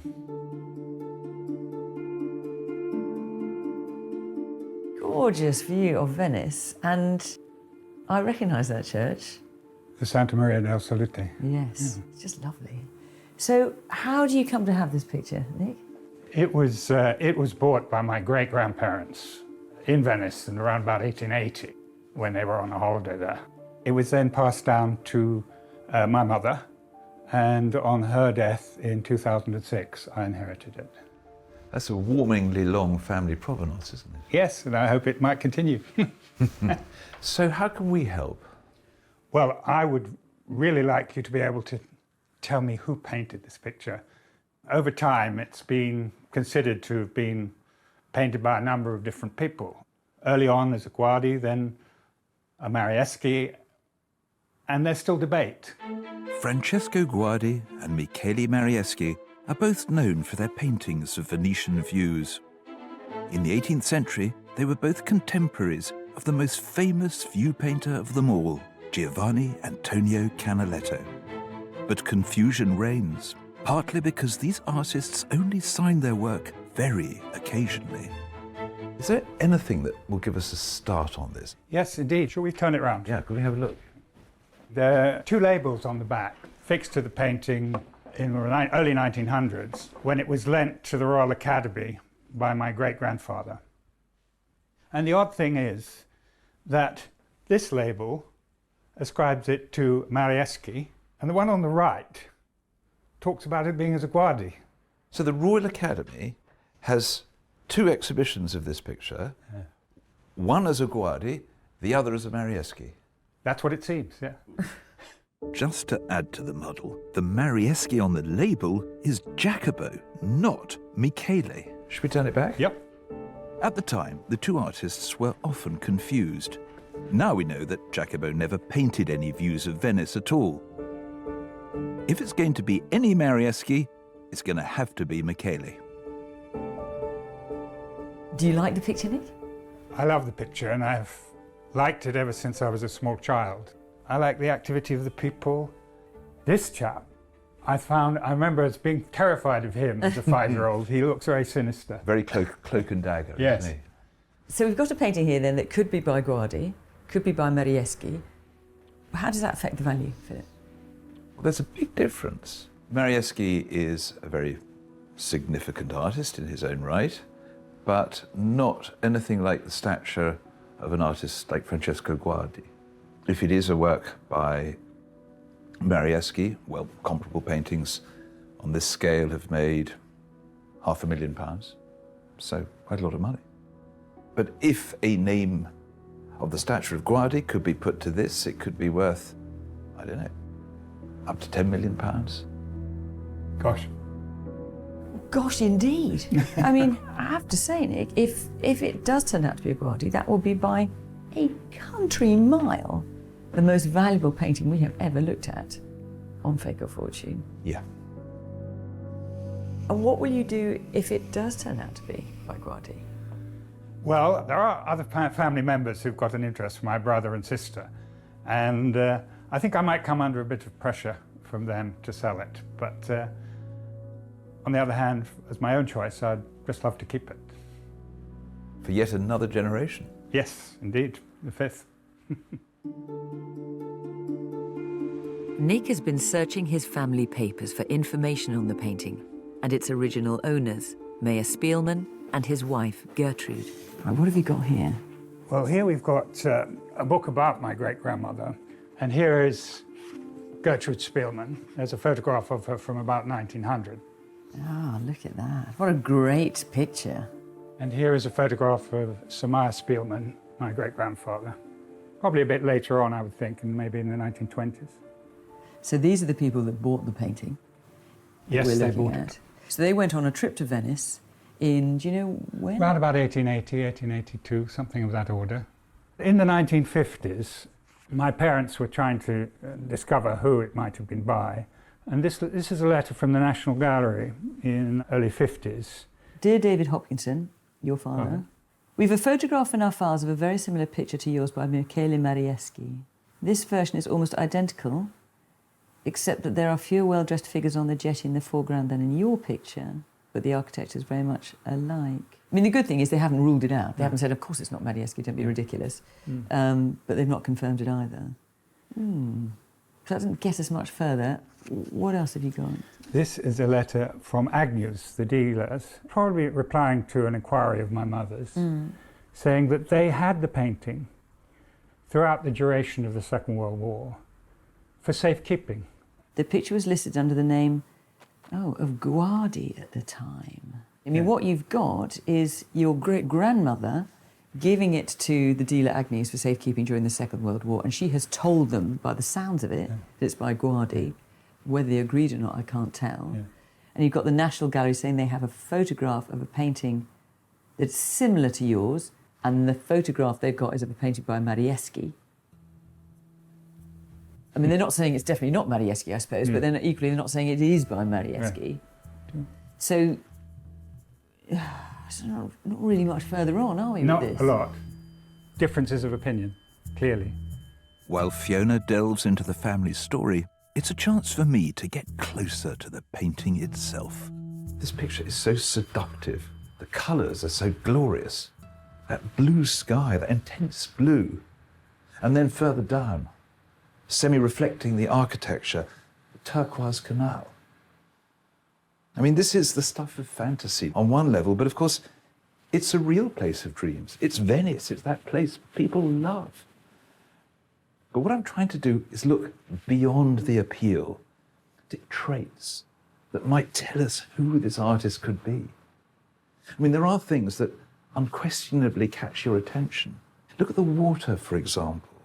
Those little squiggles and commas, and the red ground shining through from beneath. And one thing I find enrapturing are those two open shutters hanging on their rusting hinges. I mean, this is an artist who's really observed what's going on around him in Venice. Not just the grandeur and the formality, but also the scruffy, informal moments. And are any of these characteristics ones that you would find in Marieschi or Guardi, the two artists, the two front runners at this stage?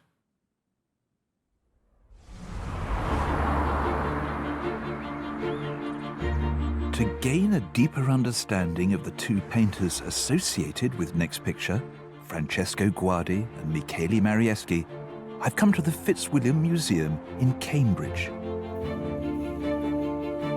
It's one of the few public collections in Britain to house recognised works by both artists. This is a painting of the fortress of Sant'Andrea in Venice by Francesco Guardi in about 1770. And although the focus of the painting is the fortress, it's almost as if it's been swept up in the artist's brush, in Guardi's brush. It's about atmosphere, it's about colour and reflection, to capture that feeling that is triggered by Venice, rather than necessarily Venice itself. We know that Guardi did like architecture, and he could do architectural scenes, but I can't help thinking about Next Picture, that we're dealing with a slightly different type of artist. And that other painter that's in the frame that we've got to look at is Michele Marieschi. And here is a really good example of what he can do. This is another view of Venice on the Grand Canal this time. And it might seem absurd to focus in on this, but the thing that really strikes me about it is the profile of all of those chimneys, the way that they're silhouetted in that extremely crisp way, so unlike Guardi, with that wonderful blue sky behind. Now, we know that Marieschi was a theatrical scene painter, and you get this interest in geometry and expressing a background view in front of which, of course, players could do their thing in some sort of performance. And I get that feeling with Next Picture. It's almost as if the foreground is a stage and the architecture sort of sets the scene behind. Remember the figures in Nick's picture? The ladies are orientated slightly differently, the man's coat has changed, but here you have almost exactly the same grouping. Another quirk that I notice in this picture, and it was one of the first things I spotted with Nick's painting, is the almost sculptural, sort of literal way in which the stonework is done. I mean, this is a man who's pushed his nose up against the real thing. It wouldn't surprise me if he could plaster and bricklay himself. Having made this comparison, reflected on this painting, I think Guardi is slipping out of prominence as a possibility. On balance, I think we can see much stronger links between Nick's picture and Marieschi.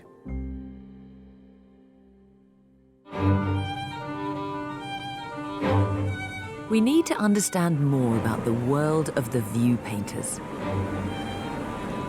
And we've come to the place that inspired them, Venice. We're traveling to the Basilica of Santa Maria della Salute. Designed by Vincenzo Scamozzi in the 17th century. With its iconic dome, it was one of the great emblems of the city. And there is our church. Oh, look at that. So familiar from the picture, but seeing it in real life for the first time, it's magnificent. It's gorgeous. Beautiful. It's a site every bit as popular with today's tourists as it was with visitors in the 18th century. But we're in search of the exact view of the Salute as it appears in Nick's painting. It's quite a stirring thought that we must be standing pretty close to where the artist must have been. I think the exact spot, close enough. Here in the painting, it seems to recede a little bit, and here it just stands out, and you feel so close to it from this position. And it's so dramatic. But what's so wonderful about this is that just standing here, it's like we've stepped back through the centuries. Because this scene, in terms of the buildings, hasn't changed that much. I mean, Restoration work has gone on, but you can see everything that was here at this time is still here. I mean, what the artist has done is slightly compressed the scene, or almost added a bit of sort of dramatic license compared to the real view. Put those gorgeous costumes in there. All we need, Fiona, is for you to dress up like that, and you to put on a hat like that and a mask. You know you want to get the old glad rags out, Philip. That's so you. I mean, I can see why, in the 18th century, if this is when your picture was painted, what a perfect thing to bring home. I mean, every time you looked at it, your mind would go back to here, to Venice, wouldn't it?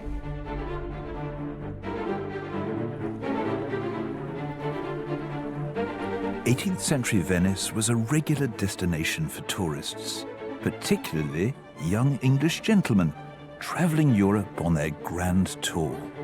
Venetian artists started to cater to their tastes, producing the picture postcards of their day. The man who cornered the market was Canaletto. He added the magic ingredient we're lacking today, sunshine. But in the 1730s, a serious competitor appeared, Michele Marieschi. Marieschi was born in 1710, the son of a poor woodcarver. Although he only painted views for about 7 years, he produced hundreds.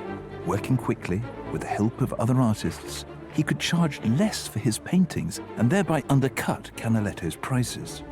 Marieschi died at the age of 31, but the production line didn't stop. As followers produced copy after copy, confusion began to reign. I brought Nick to the archives of the Venice Academy of Arts. We're meeting Jeremy Bodrow, an expert on Italian painting.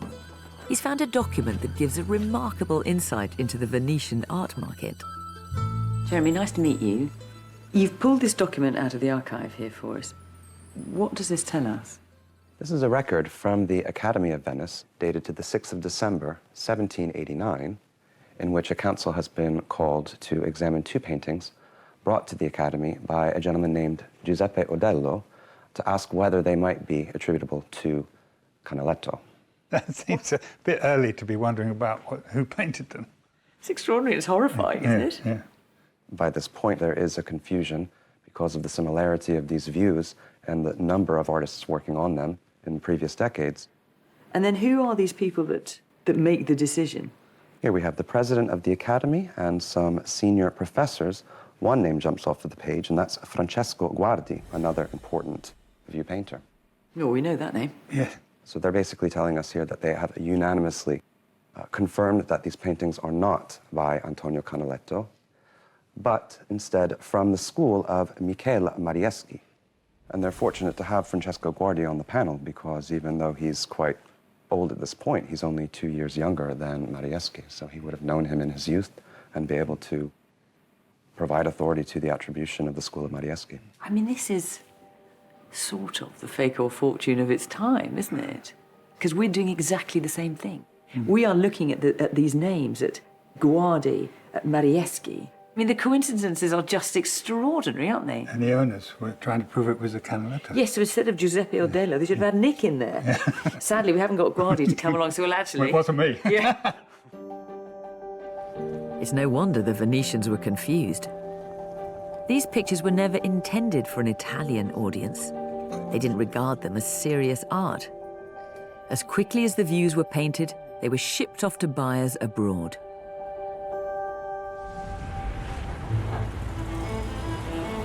The source of our own confusion lies in London. How did Nick's picture come to be exhibited as both a Marieschi and a Guardi by the Royal Academy? Nick and I are paying them a visit. We're meeting archivist Mark Pomeroy, who's been studying the Academy's records for us. Mark, I wonder if you can help us with a bit of a conundrum on the back of Nick's painting. We've got 2 labels which appear to be associated with an exhibition at the Royal Academy, but one suggests the artist is Marieschi, and the other suggests the artist is Guardi. So we don't really know what to make of that. Well, I can see immediately that you've got 2 different types of document, only one of which is actually a label. And in fact, we've got a surviving original here from the very first exhibition in 1870. So it's got the same frame around it there, look. Do you want to read that out? Yes. And then it says name of artist, and then title of work, and finally it says this label is to be affixed to the back of the frame, not the canvas of the picture. I like that. Having to remind people not to stick labels to canvases. And I presume then the Academy would fill in the details of that. Well, I assumed that also, and when checking the letterbooks that we have, it became pretty clear early on that it was the owners themselves that were filling in these labels and making these attributions before the paintings were sent to the Royal Academy. Fascinating, yep. So that would then be your great-grandfather, Mayor Spielman. Who filled it in himself, you think? It was their responsibility, yes. And then the Academy accepted it or didn't accept it? Yes.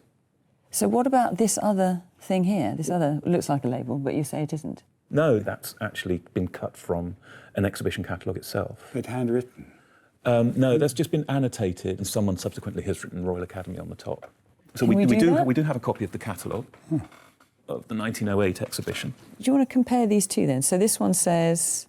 A scene in Venice, view looking across the Grand Canal to the Church of the Salute. And painter? Marieschi. So that means they had no doubt then? Yeah, well, yes. I think the fact that it was exhibited as a Marieschi is pretty good proof the Academy was sure in its opinion.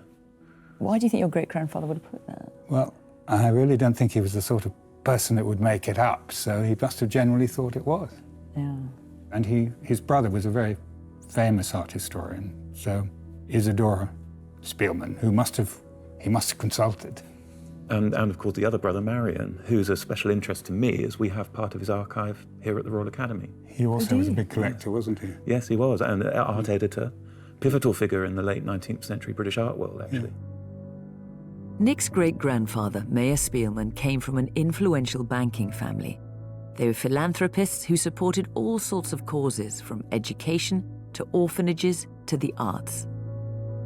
Mayer Spielmann clearly believed he'd bought a Guardi, but as we've seen so many times on Fake or Fortune, wanting it to be true doesn't make it so. Guardi is moving further out of the picture, but with no signature, is there anything more to link it to Marieschi? It's time for Philip and me to take stock. So I've been thinking about Nick's picture, and there is frankly no doubt at all that it's very closely related to the work of Michele Marieschi. And of course, we know it's not Jacopo Marieschi, because we now know he didn't paint views at all, whereas Michele Marieschi absolutely specialised in that. Yeah. And also, this view of Salute is unquestionably one that, really got to him. He did at least 7 versions. But have a look at this painting, which is right at the end of Marieschi's career, 1740-41, at the Art Institute of Chicago. It's enormously close to our artist. I mean, it's so similar, isn't it? It's the same angle. And look at the figures. They're almost identical. Yeah.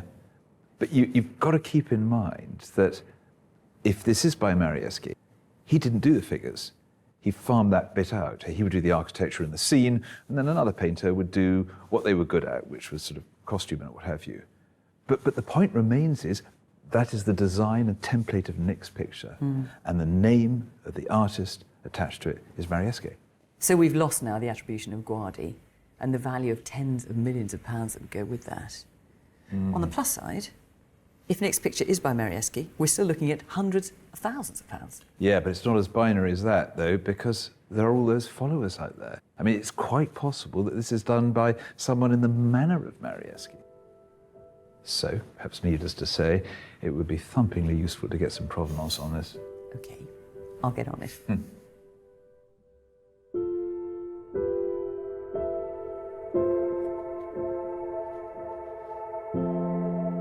I've been looking for information on Nick's family, and I've come across something intriguing. I found out that Mayer Spielmann's brother, Marion, worked for a number of art magazines, including one called The Connoisseur. And I've got a copy of it here from 1907. And in it, there's an article called In the Sale Room. And it talks about a sale. Now, this is interesting. On Saturday, February the 2nd, a sale at Christie's, which includes a painting by J. Marieschi, a view on the Grand Canal, Venice, facing the Santa Maria della Salute, with gondolas and figures. Sound familiar?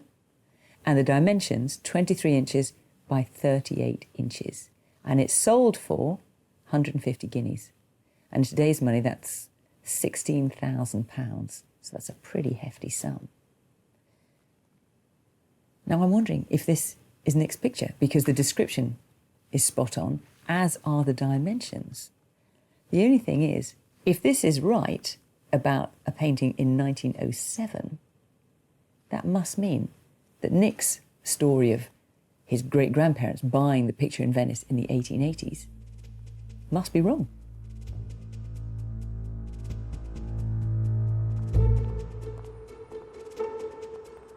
I need to get to the bottom of this. And at Christie's, Nick and I have arranged to meet archivist Linda MacLeod. Some of the research I've been doing suggests that a painting very similar to yours, Nick, was sold at Christie's on the 2nd of February 1907. I just wonder if you can tell us anything about that. Yes, so this is the sale that took place on the 2nd of February 1907. I could draw your attention to lot 26. So what have we got here? A view on the Grand Canal, Venice, facing the Santa Maria del Salute, with gondolas and figures. By? Marieschi. What's this? And bought by Spielmann. By your great-grandfather. What's that about? So that means that this painting was sold here at Christie's? It was, but he actually bought it for £157, 10 shillings. I'm absolutely flabbergasted by that. and a real shock, and something that I'd never ever heard of, because the family history was that it had been bought by them on their visit to Italy in around 1880.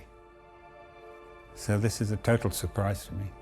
Instead, yeah, it's almost 30 years later in London. Yes. And a year later, he described it as a Guardi when he lent it to the Royal Academy as a winter exhibition. So what was that all about? I don't know, but it makes me feel rather uncomfortable. What do you mean? Well, if he genuinely knew that it was a Marieschi, why put it up a year later as a Guardi? That makes me feel a bit strange. I mean, don't forget that Philip makes a living out of buying paintings that have been attributed to one artist, and then he proves it by someone actually rather more important, more valuable. So who knows? Yeah. What do we know about who your great-grandfather bought this picture from? We can see from earlier on in the sale catalogue, we have the owner's name, and here we have the gentleman's name. It's Gubbins. Major Gubbins, what a great name. And that number there, 374BD, is the Christie stock number, the inventory number, which hopefully should be on the back of the painting. I brought along an image of the back. Let me just make it bigger. Any picture passing through Christie's will have had the stock number applied to the back with a stencil. Ah, look. It's coming out of the woodwork, is it? 7, 4, Right. and there is B, D, capital B, D. So what do you think of that? Well, that's completely unknown to me until I saw that. So there's no doubt that your painting is that painting. No doubt at all. No, that can't be disputed in any way. I've got the daybook here from 1906/1907. So that's the list every day of the paintings that get given to Christie's to be put up for sale? Indeed. Here we can see Major Gubbins deceased. So this is the sale from his estate? From his estate. And the collection consisted of 47 pictures and drawings. So now we have a new name in the history of your picture. Major Gubbins. Do you know anything about him? I don't, I'm afraid, at the moment. I think we need to find out, don't you? Yes, that's the next step, I guess. Who was Major Gubbins, and where did he get the picture from? This evidence at Christie's has raised another problem. If the picture was bought in London, not Venice, then there's a possibility it might never have come from Italy at all. So what's this all about then, Philip? So I've been looking into the history of Phoenician views, and it's fair to say that I have entered murky waters, in fact, a grand canal of murk. We know that copies were made for those eager tourists in 18th century Venice, but even with the death of the artist, the market was still very much alive. By the 19th century, no stately home was complete without its collection of views, known as canaletti, even if they weren't by Canaletto. And with demand so high, English artists began to paint their own versions. I've got here a bunch of images, some original 18th century paintings of Venice by masters, some 19th century copies, and it is your job to tell me the difference. Oh, right. So here we have 2 possible works by Canaletto, and yet another 2, which is 18th century, which is a 19th century copy, and then our friend Marieschi. A genuine one, and then a derivative 100 years later. Right, okay. Well, this is a very well-known painting. So this is the original Canaletto, 19th century.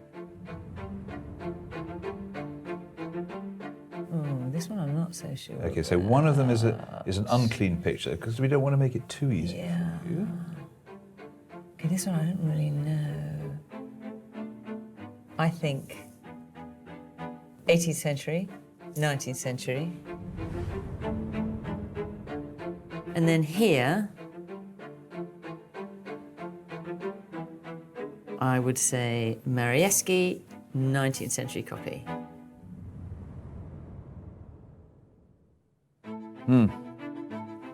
Okay, you're good. But you had to think about it. Did I get them all right? Yeah, you did. You did. I hate to admit it, but you did.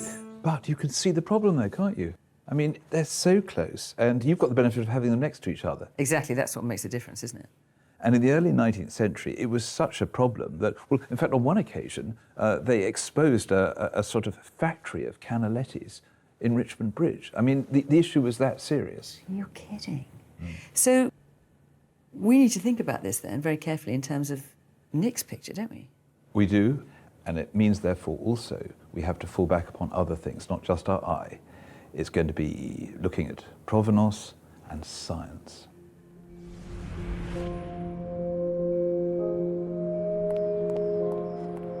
It's time to go to the Courtauld Institute to see if Professor Aviva Bernstock can help. Aviva is using an X-ray gun to reveal what elements are present in the paint, evidence of the pigments actually used by the artist. Will the colours be those that were available to Michele Marieschi in the 18th century? We don't want Aviva to detect 19th century pigments, in particular cobalt blue that was in use from 1807. So Yes. this is a gun of truth. Yes, we can see which elements are present. So now I have to set up the analysis. So in the greeny blue of the water, and if there was any cobalt, there would be a big peak there and another small peak there, but there isn't. Okay, that's relief, that's progress. So what about the blue in that gorgeous jacket? Okay, this is the jacket. You can see that there's no cobalt present at all. There are no peaks here for cobalt. I would guess that this is Prussian blue pigment. Which is what we want to hear. It was certainly available in the 18th century. I see. So those 2 points on the graph are good news. Yeah. So perhaps I should look at the sky as well. If you would. Okay. Very similar, no cobalt blue, similar spectra to the last one for the jacket and also for the water. Using all the techniques at her disposal, mercifully Aviva has not found 19th century pigments in Nick's picture. But her analysis has thrown up a crucial new piece of evidence. There was something quite interesting in that in every area that I analysed, every spot on the painting, there was a lot of mercury and sulphur together. That's the mercury peak there, which really indicates the presence of vermilion, which is present in the ground underneath the paint film. Vermilion as in red? Yes, yeah. And indeed, vermilion is quite a poor dry in oil media. So if it's mixed with the ground underneath the paint film, and if the ground wasn't completely dry, then the paint that's put on top of that might crack more readily, and that's why you can see it through the cracks. Aha. So we have found another characteristic to add to the profile of this artist, a love of red with mercury. Yeah, it's true. Unusual.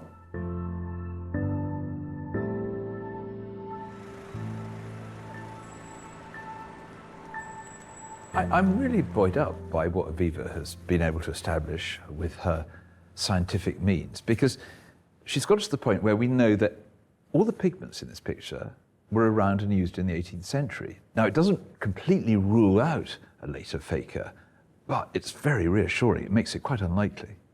The only problem is that red vermilion. We need to crack that one. That is all looking very good. On the provenance front, not quite so brilliant. I've been looking into the rather splendidly named Major Gubbins, who owned the picture before Nick's great-grandfather, and he was a very interesting character. He spent his time between India and London. He was a major in the 3rd Hyderabad Cavalry, would you believe?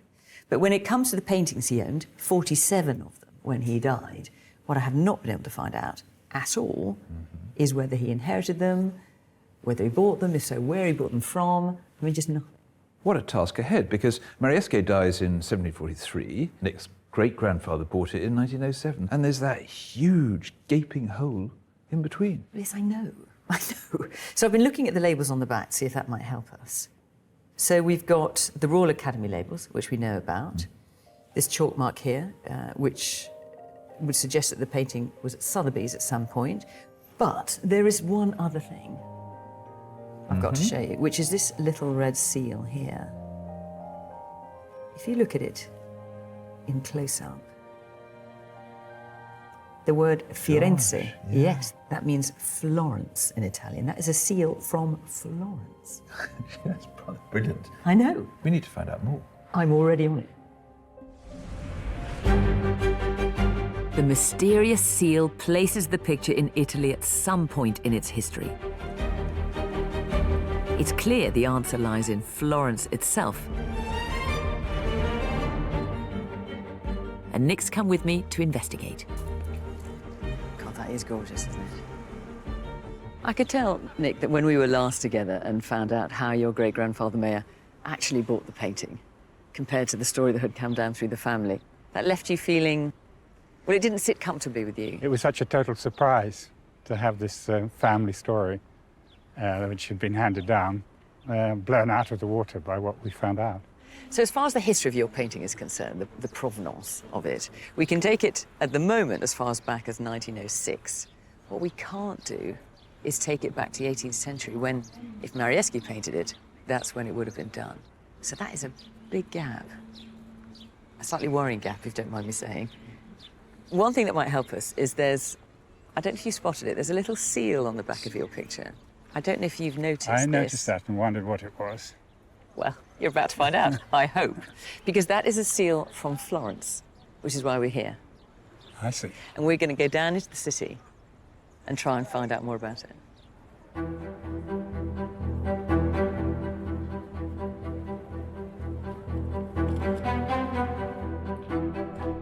We're heading to the Florence State Archives, where art historian Jeremy Bodrow has been digging through documents for us, looking for the source of the wax seal. Well, I'm desperate to know what you've managed to find out about this seal on the back of Nick's picture. So here it is. Well, all I can see there is Firenze, so that's Florence. Anything else? That says the Magistrato Supremo di Firenze, or the Supreme Magistracy of Florence. The Magistrato Supremo was the highest court in Florence, founded in 1532. One of its major roles was selling off the property of bankrupt families. And this is where Nick's painting might have come into contact with the court. Gosh, that's extraordinary, isn't it? All these years you've looked at this, Nick.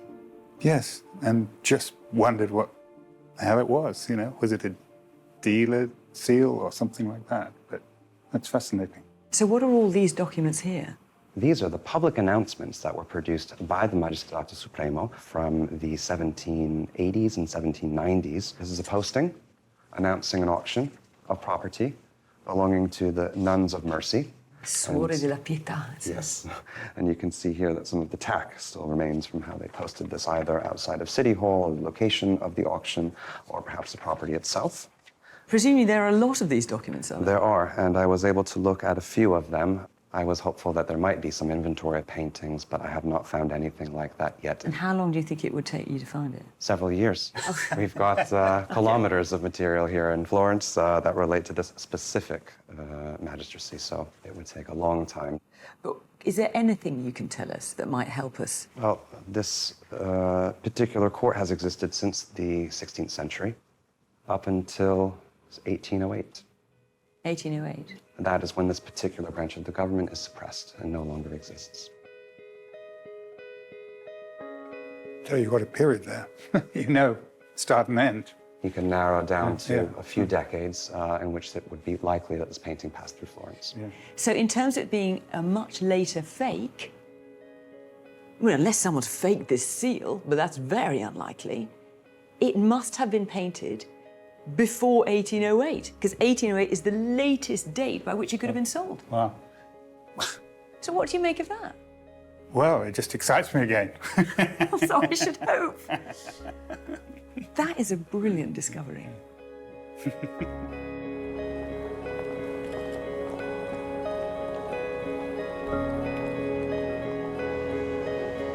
Well, that was a real turning point. I could see Nick was thrilled, as he should be, because we've now jumped back in time to, at the very latest, 1808. And if this picture is by Marieschi, that's about, give or take, 60 years or so from the moment Marieschi picked up his brush and put it to canvas. And also, we've now placed the picture in Italy, in Florence, and we've not been able to do that before. So whatever way you look at it, this is a real breakthrough.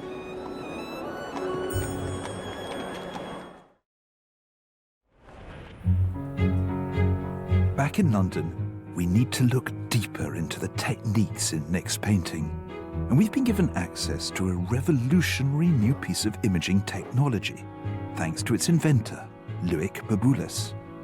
The process involves taking 20,000 photographs from multiple angles, giving us an astonishing insight into the painting's surface. Understanding the way the paint has been applied could be crucial if we're to separate a genuine Marieschi from a copy. We've gathered at the gallery to see the results of the scan. It seems to me that we're in a pretty useful place. We've established that this picture has to be painted prior to 1808. The pigment analysis pretty well backs that up. Now, what have you subjected his painting to? So we created these unique images that you can interact with. You can change the viewpoint. Wow. You can change light direction. It really takes understanding a picture to the next level. And of course, could be very useful when dealing with the architecture. This one? Yeah. Okay, let's look at that. We've taken detailed images of the Marieschi from the Fitzwilliam Museum to allow us to compare the technique. What about the building work? Yes. The treatment of the walls? Well, in Nick's picture, you can see that the architecture has been blocked in, and then the paint has been smeared over it, a bit like a plasterer might do in real life. And I think you can see something not dissimilar, actually, with a known Marieschi. Well, here you can actually see the marks of the brush. It looks like a flared brush that's pushed the paint up the wall. Yeah, it's not quite like that on Nick's, but it's got this sort of impasto, hasn't it? The thick areas of paint. But it's an important and defining characteristic of Nick's picture, and I think it's quite useful. In fact, it's rather uplifting to see it in a known Marieschi. What about the figures? Let's look at those. So in the Cambridge picture, the faces are, very, well, they're just not really there, are they? Just a sort of rough idea of faces. Sure. And what is really interesting is the same sort of quirky approach, the way that the figures are made up of fragments that from a distance rather magically come together. yes, you can see it there. Yeah. What if we were to compare Nick's picture with the Marieschi of the same view that's hanging in the Art Institute of Chicago, though? It does seem almost like one and the same picture. But what I am noticing are differences in the composition. If you look in the top left, there is this pinky, sandstony looking tower. Now that's not in the picture that we know to be by Marieschi in America. There's another marked difference on the right. The Church of San Gregorio, with its curved front, seems strangely misshapen in Nick's picture. The thing that strikes me overall, though, is that there's a precision and clarity in the known Marieschi in Chicago compared to Nick's. I mean, for example, look at the cupola. In the known Marieschi, you can see every tile on the roof, whereas this is a very sort of impressionistic view of it. I know. Loic's almost giving us too much information here. I know. I mean, what I am, though, coming to feel, particularly with the benefit of what Loic has just been able to show us, is that there are details in Nick's picture, ways of doing things in particular passages that I don't find exactly in other known works by Marieschi.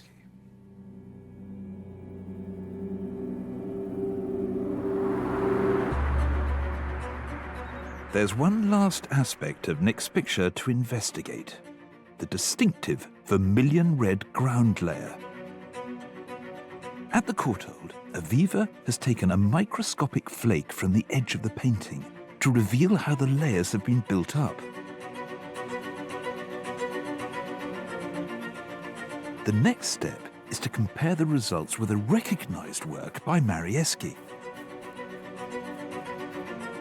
So I've brought Nick to the Hamilton Carr Institute in Cambridge, who've conserved many important Venetian views, supervised by its director, Rupert Featherstone. So early on in this investigation, I went to see a really fine work by Michele Marieschi at the Fitzwilliam Museum. And I gather, Rupert, that over 2 decades ago, you had a long, hard scientific look at it. We did. And 1994, one of our students, postgraduate students, produced this volume, which tells you an awful lot about the Fitzwilliam painting. It's a very thorough piece of investigation. Well, this could be, I think, really valuable for us if we compare it to the analysis that Aviva has given us. Absolutely. And so what we'll look at first, taken from this, is an image of the Fitzwilliam Museum's structure, the ground structure underlying the paint. It looks more like a sort of brown, but it looks a reddy brown in real life. It's quite strongly red. Looks like a trifle. Well, it does. It does indeed. And then on top, what looks like the icing, this very thin, maybe a double layer of slightly off-white. So white with a red underlayer. Exactly. Sort of shining through. Yes. So this is very typical of the sort of mid-century Venetian technique. We think this is something that Marieschi went in for. Definitely, definitely. So the question is, what have we got in Nick's picture?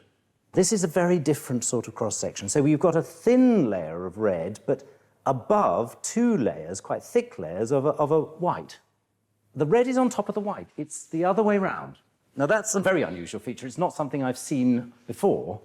Yes. And what also transpired, that it contains vermilion pigment in there. It's an expensive pigment, and it's not normally used in your underlayers. You tend to keep that back for your bright red highlights. Does that date it more precisely? Not necessarily, because all the pigments that Aviva found in this painting were available throughout the 18th century. So there's nothing about the actual materials that's wrong, it's the way they've been put together. It's a worrying discovery. I'm keen to know if Rupert has found any other points of comparison. We've taken your X-ray that was done at the Courtauld.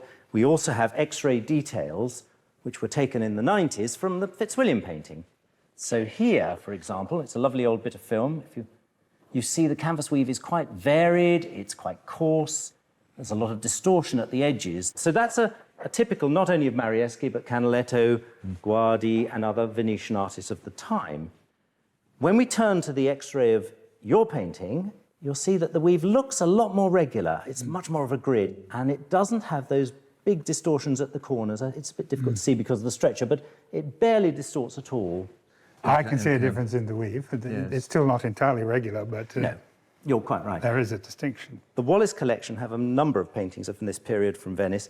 We've been examining those very closely. And there are similar canvases to this. There are similar canvases to this, but actually on the English copies rather than the Venetian ones. I see. Interestingly. So does that raise the possibility of an English hand? It's only a possibility. Yes. Only a possibility. So what do you feel, Nick? Well, I'm encouraged it's not ruled out entirely as a Marieschi. We haven't ruled Marieschi out, but we certainly haven't ruled him in. With oddities in the canvas weave and the layer structure, the scientific results certainly aren't encouraging. We've now assembled all our evidence. Provenance details from the Royal Academy and Christie's, that crucial Florentine wax seal, and the technical findings from the Courtauld and Hamilton Carr Institutes. We've done all we can, and it's time to go back to the gallery for the final verdict. Well, I was hoping we'd be in a slightly better place by now, if I'm honest. Loic scan didn't quite get us where we want to be, and then the evidence you found isn't hugely encouraging either. The canvas weave doesn't quite work, and the layers aren't really what you would expect. So it seems that we're left with the thought that if this is a Marieschi, then it's not a normal-looking Marieschi. Well, this is as far as we're going to get, isn't it? So now it's over to the expert. Looks like it. The leading expert on Marieschi has seen our dossier.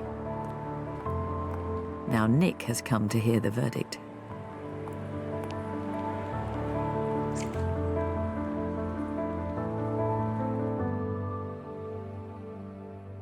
Well, this is Judgment Day, Nick. Well, I'm optimistic. But I know a lot of work has been done, and I'm really ready for anything. Anything at all? Yeah. Well, we had two big names to conjure with, Guardi and Marieschi, didn't we, Philip, at the beginning of all this? So early on, we began to realise that Francesco Guardi was unlikely to be our suspect. Had it been by him, it would have been wonderful. It would have been a very valuable picture. The other name is Marieschi, and this is one that obviously we've been tussling with. Could we prove it to be by this artist? It could be worth £500,000. Of course, there's a possibility that it could be by neither. Well, which is what you said right at the beginning. Well, at last we're going to find out. Charles Beddington is the foremost British authority on the work of Marieschi and the man who authenticates his paintings for the leading auction houses. He's here to deliver his opinion. Hello, Charles. Hello. Charles, hello. Hello. This is Nick. Hello. How do you do? Hello. So, Charles, have you reached your verdict? I have. I've given this picture a lot of thought.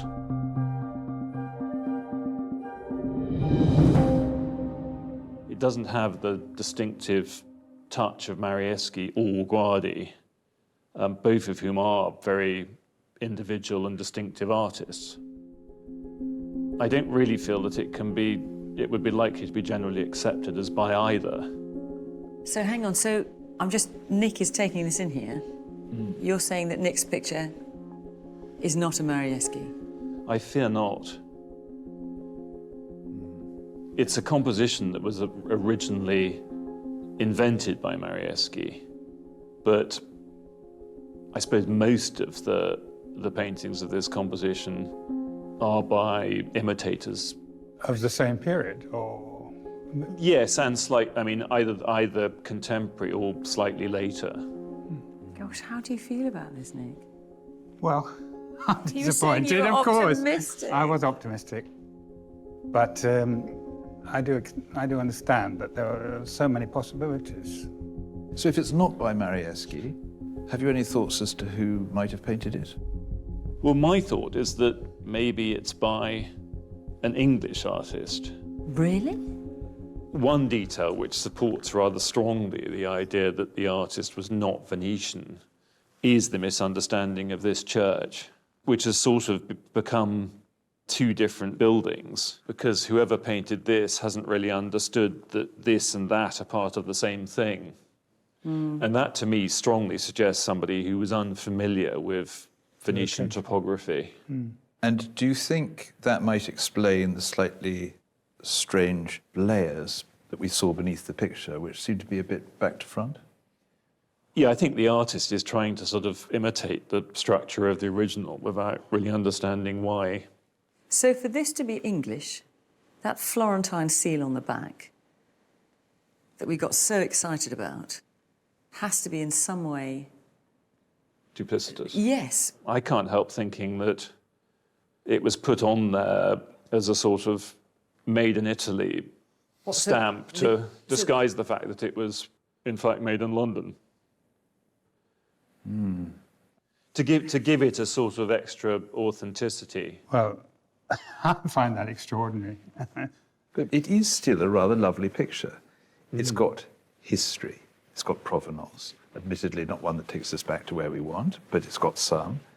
It looks beautiful. Well, it's a token to the attractiveness of the painting that you know, it's always been taken quite seriously. And as a follower of Marieschi, a picture of a certain date, I think one could value it at £20,000. So it's not without worth. Yeah. What do you think your great-grandfather would make of this? I mean, he was championing it as a Guardi, wasn't Yes, and he paid almost the same amount in today's money, you said. But, so it hasn't gone down, hasn't gone down. There's the dealer talking. Yeah, you haven't lost on the investment. Oh. As I say, it's been part of my life since a child, and I'm very much attached to it. That's good. I like to leave it to my children. So that's how I feel, really, honestly. Well, I'm sorry it was not the result that you wanted, Nick. We've examined it so thoroughly and so extensively that, if anything, it's more beautiful to me now than it was. That's really lovely.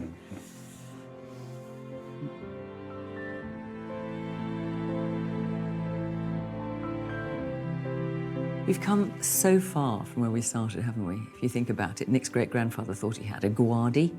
He didn't. Nick thought the painting had been bought in Venice. It wasn't. Nick hoped it was a Marieschi. It isn't. And as it turns out, it was probably painted in England. Yes, I think beneath the beautiful facade of 18th century Venice, we've come across some real murkiness. But one thing that we haven't taken away from this painting is its allure as a work of art. I mean, Nick has grown up with it and loves it. And whatever we've thrown at it, he still thinks it's beautiful.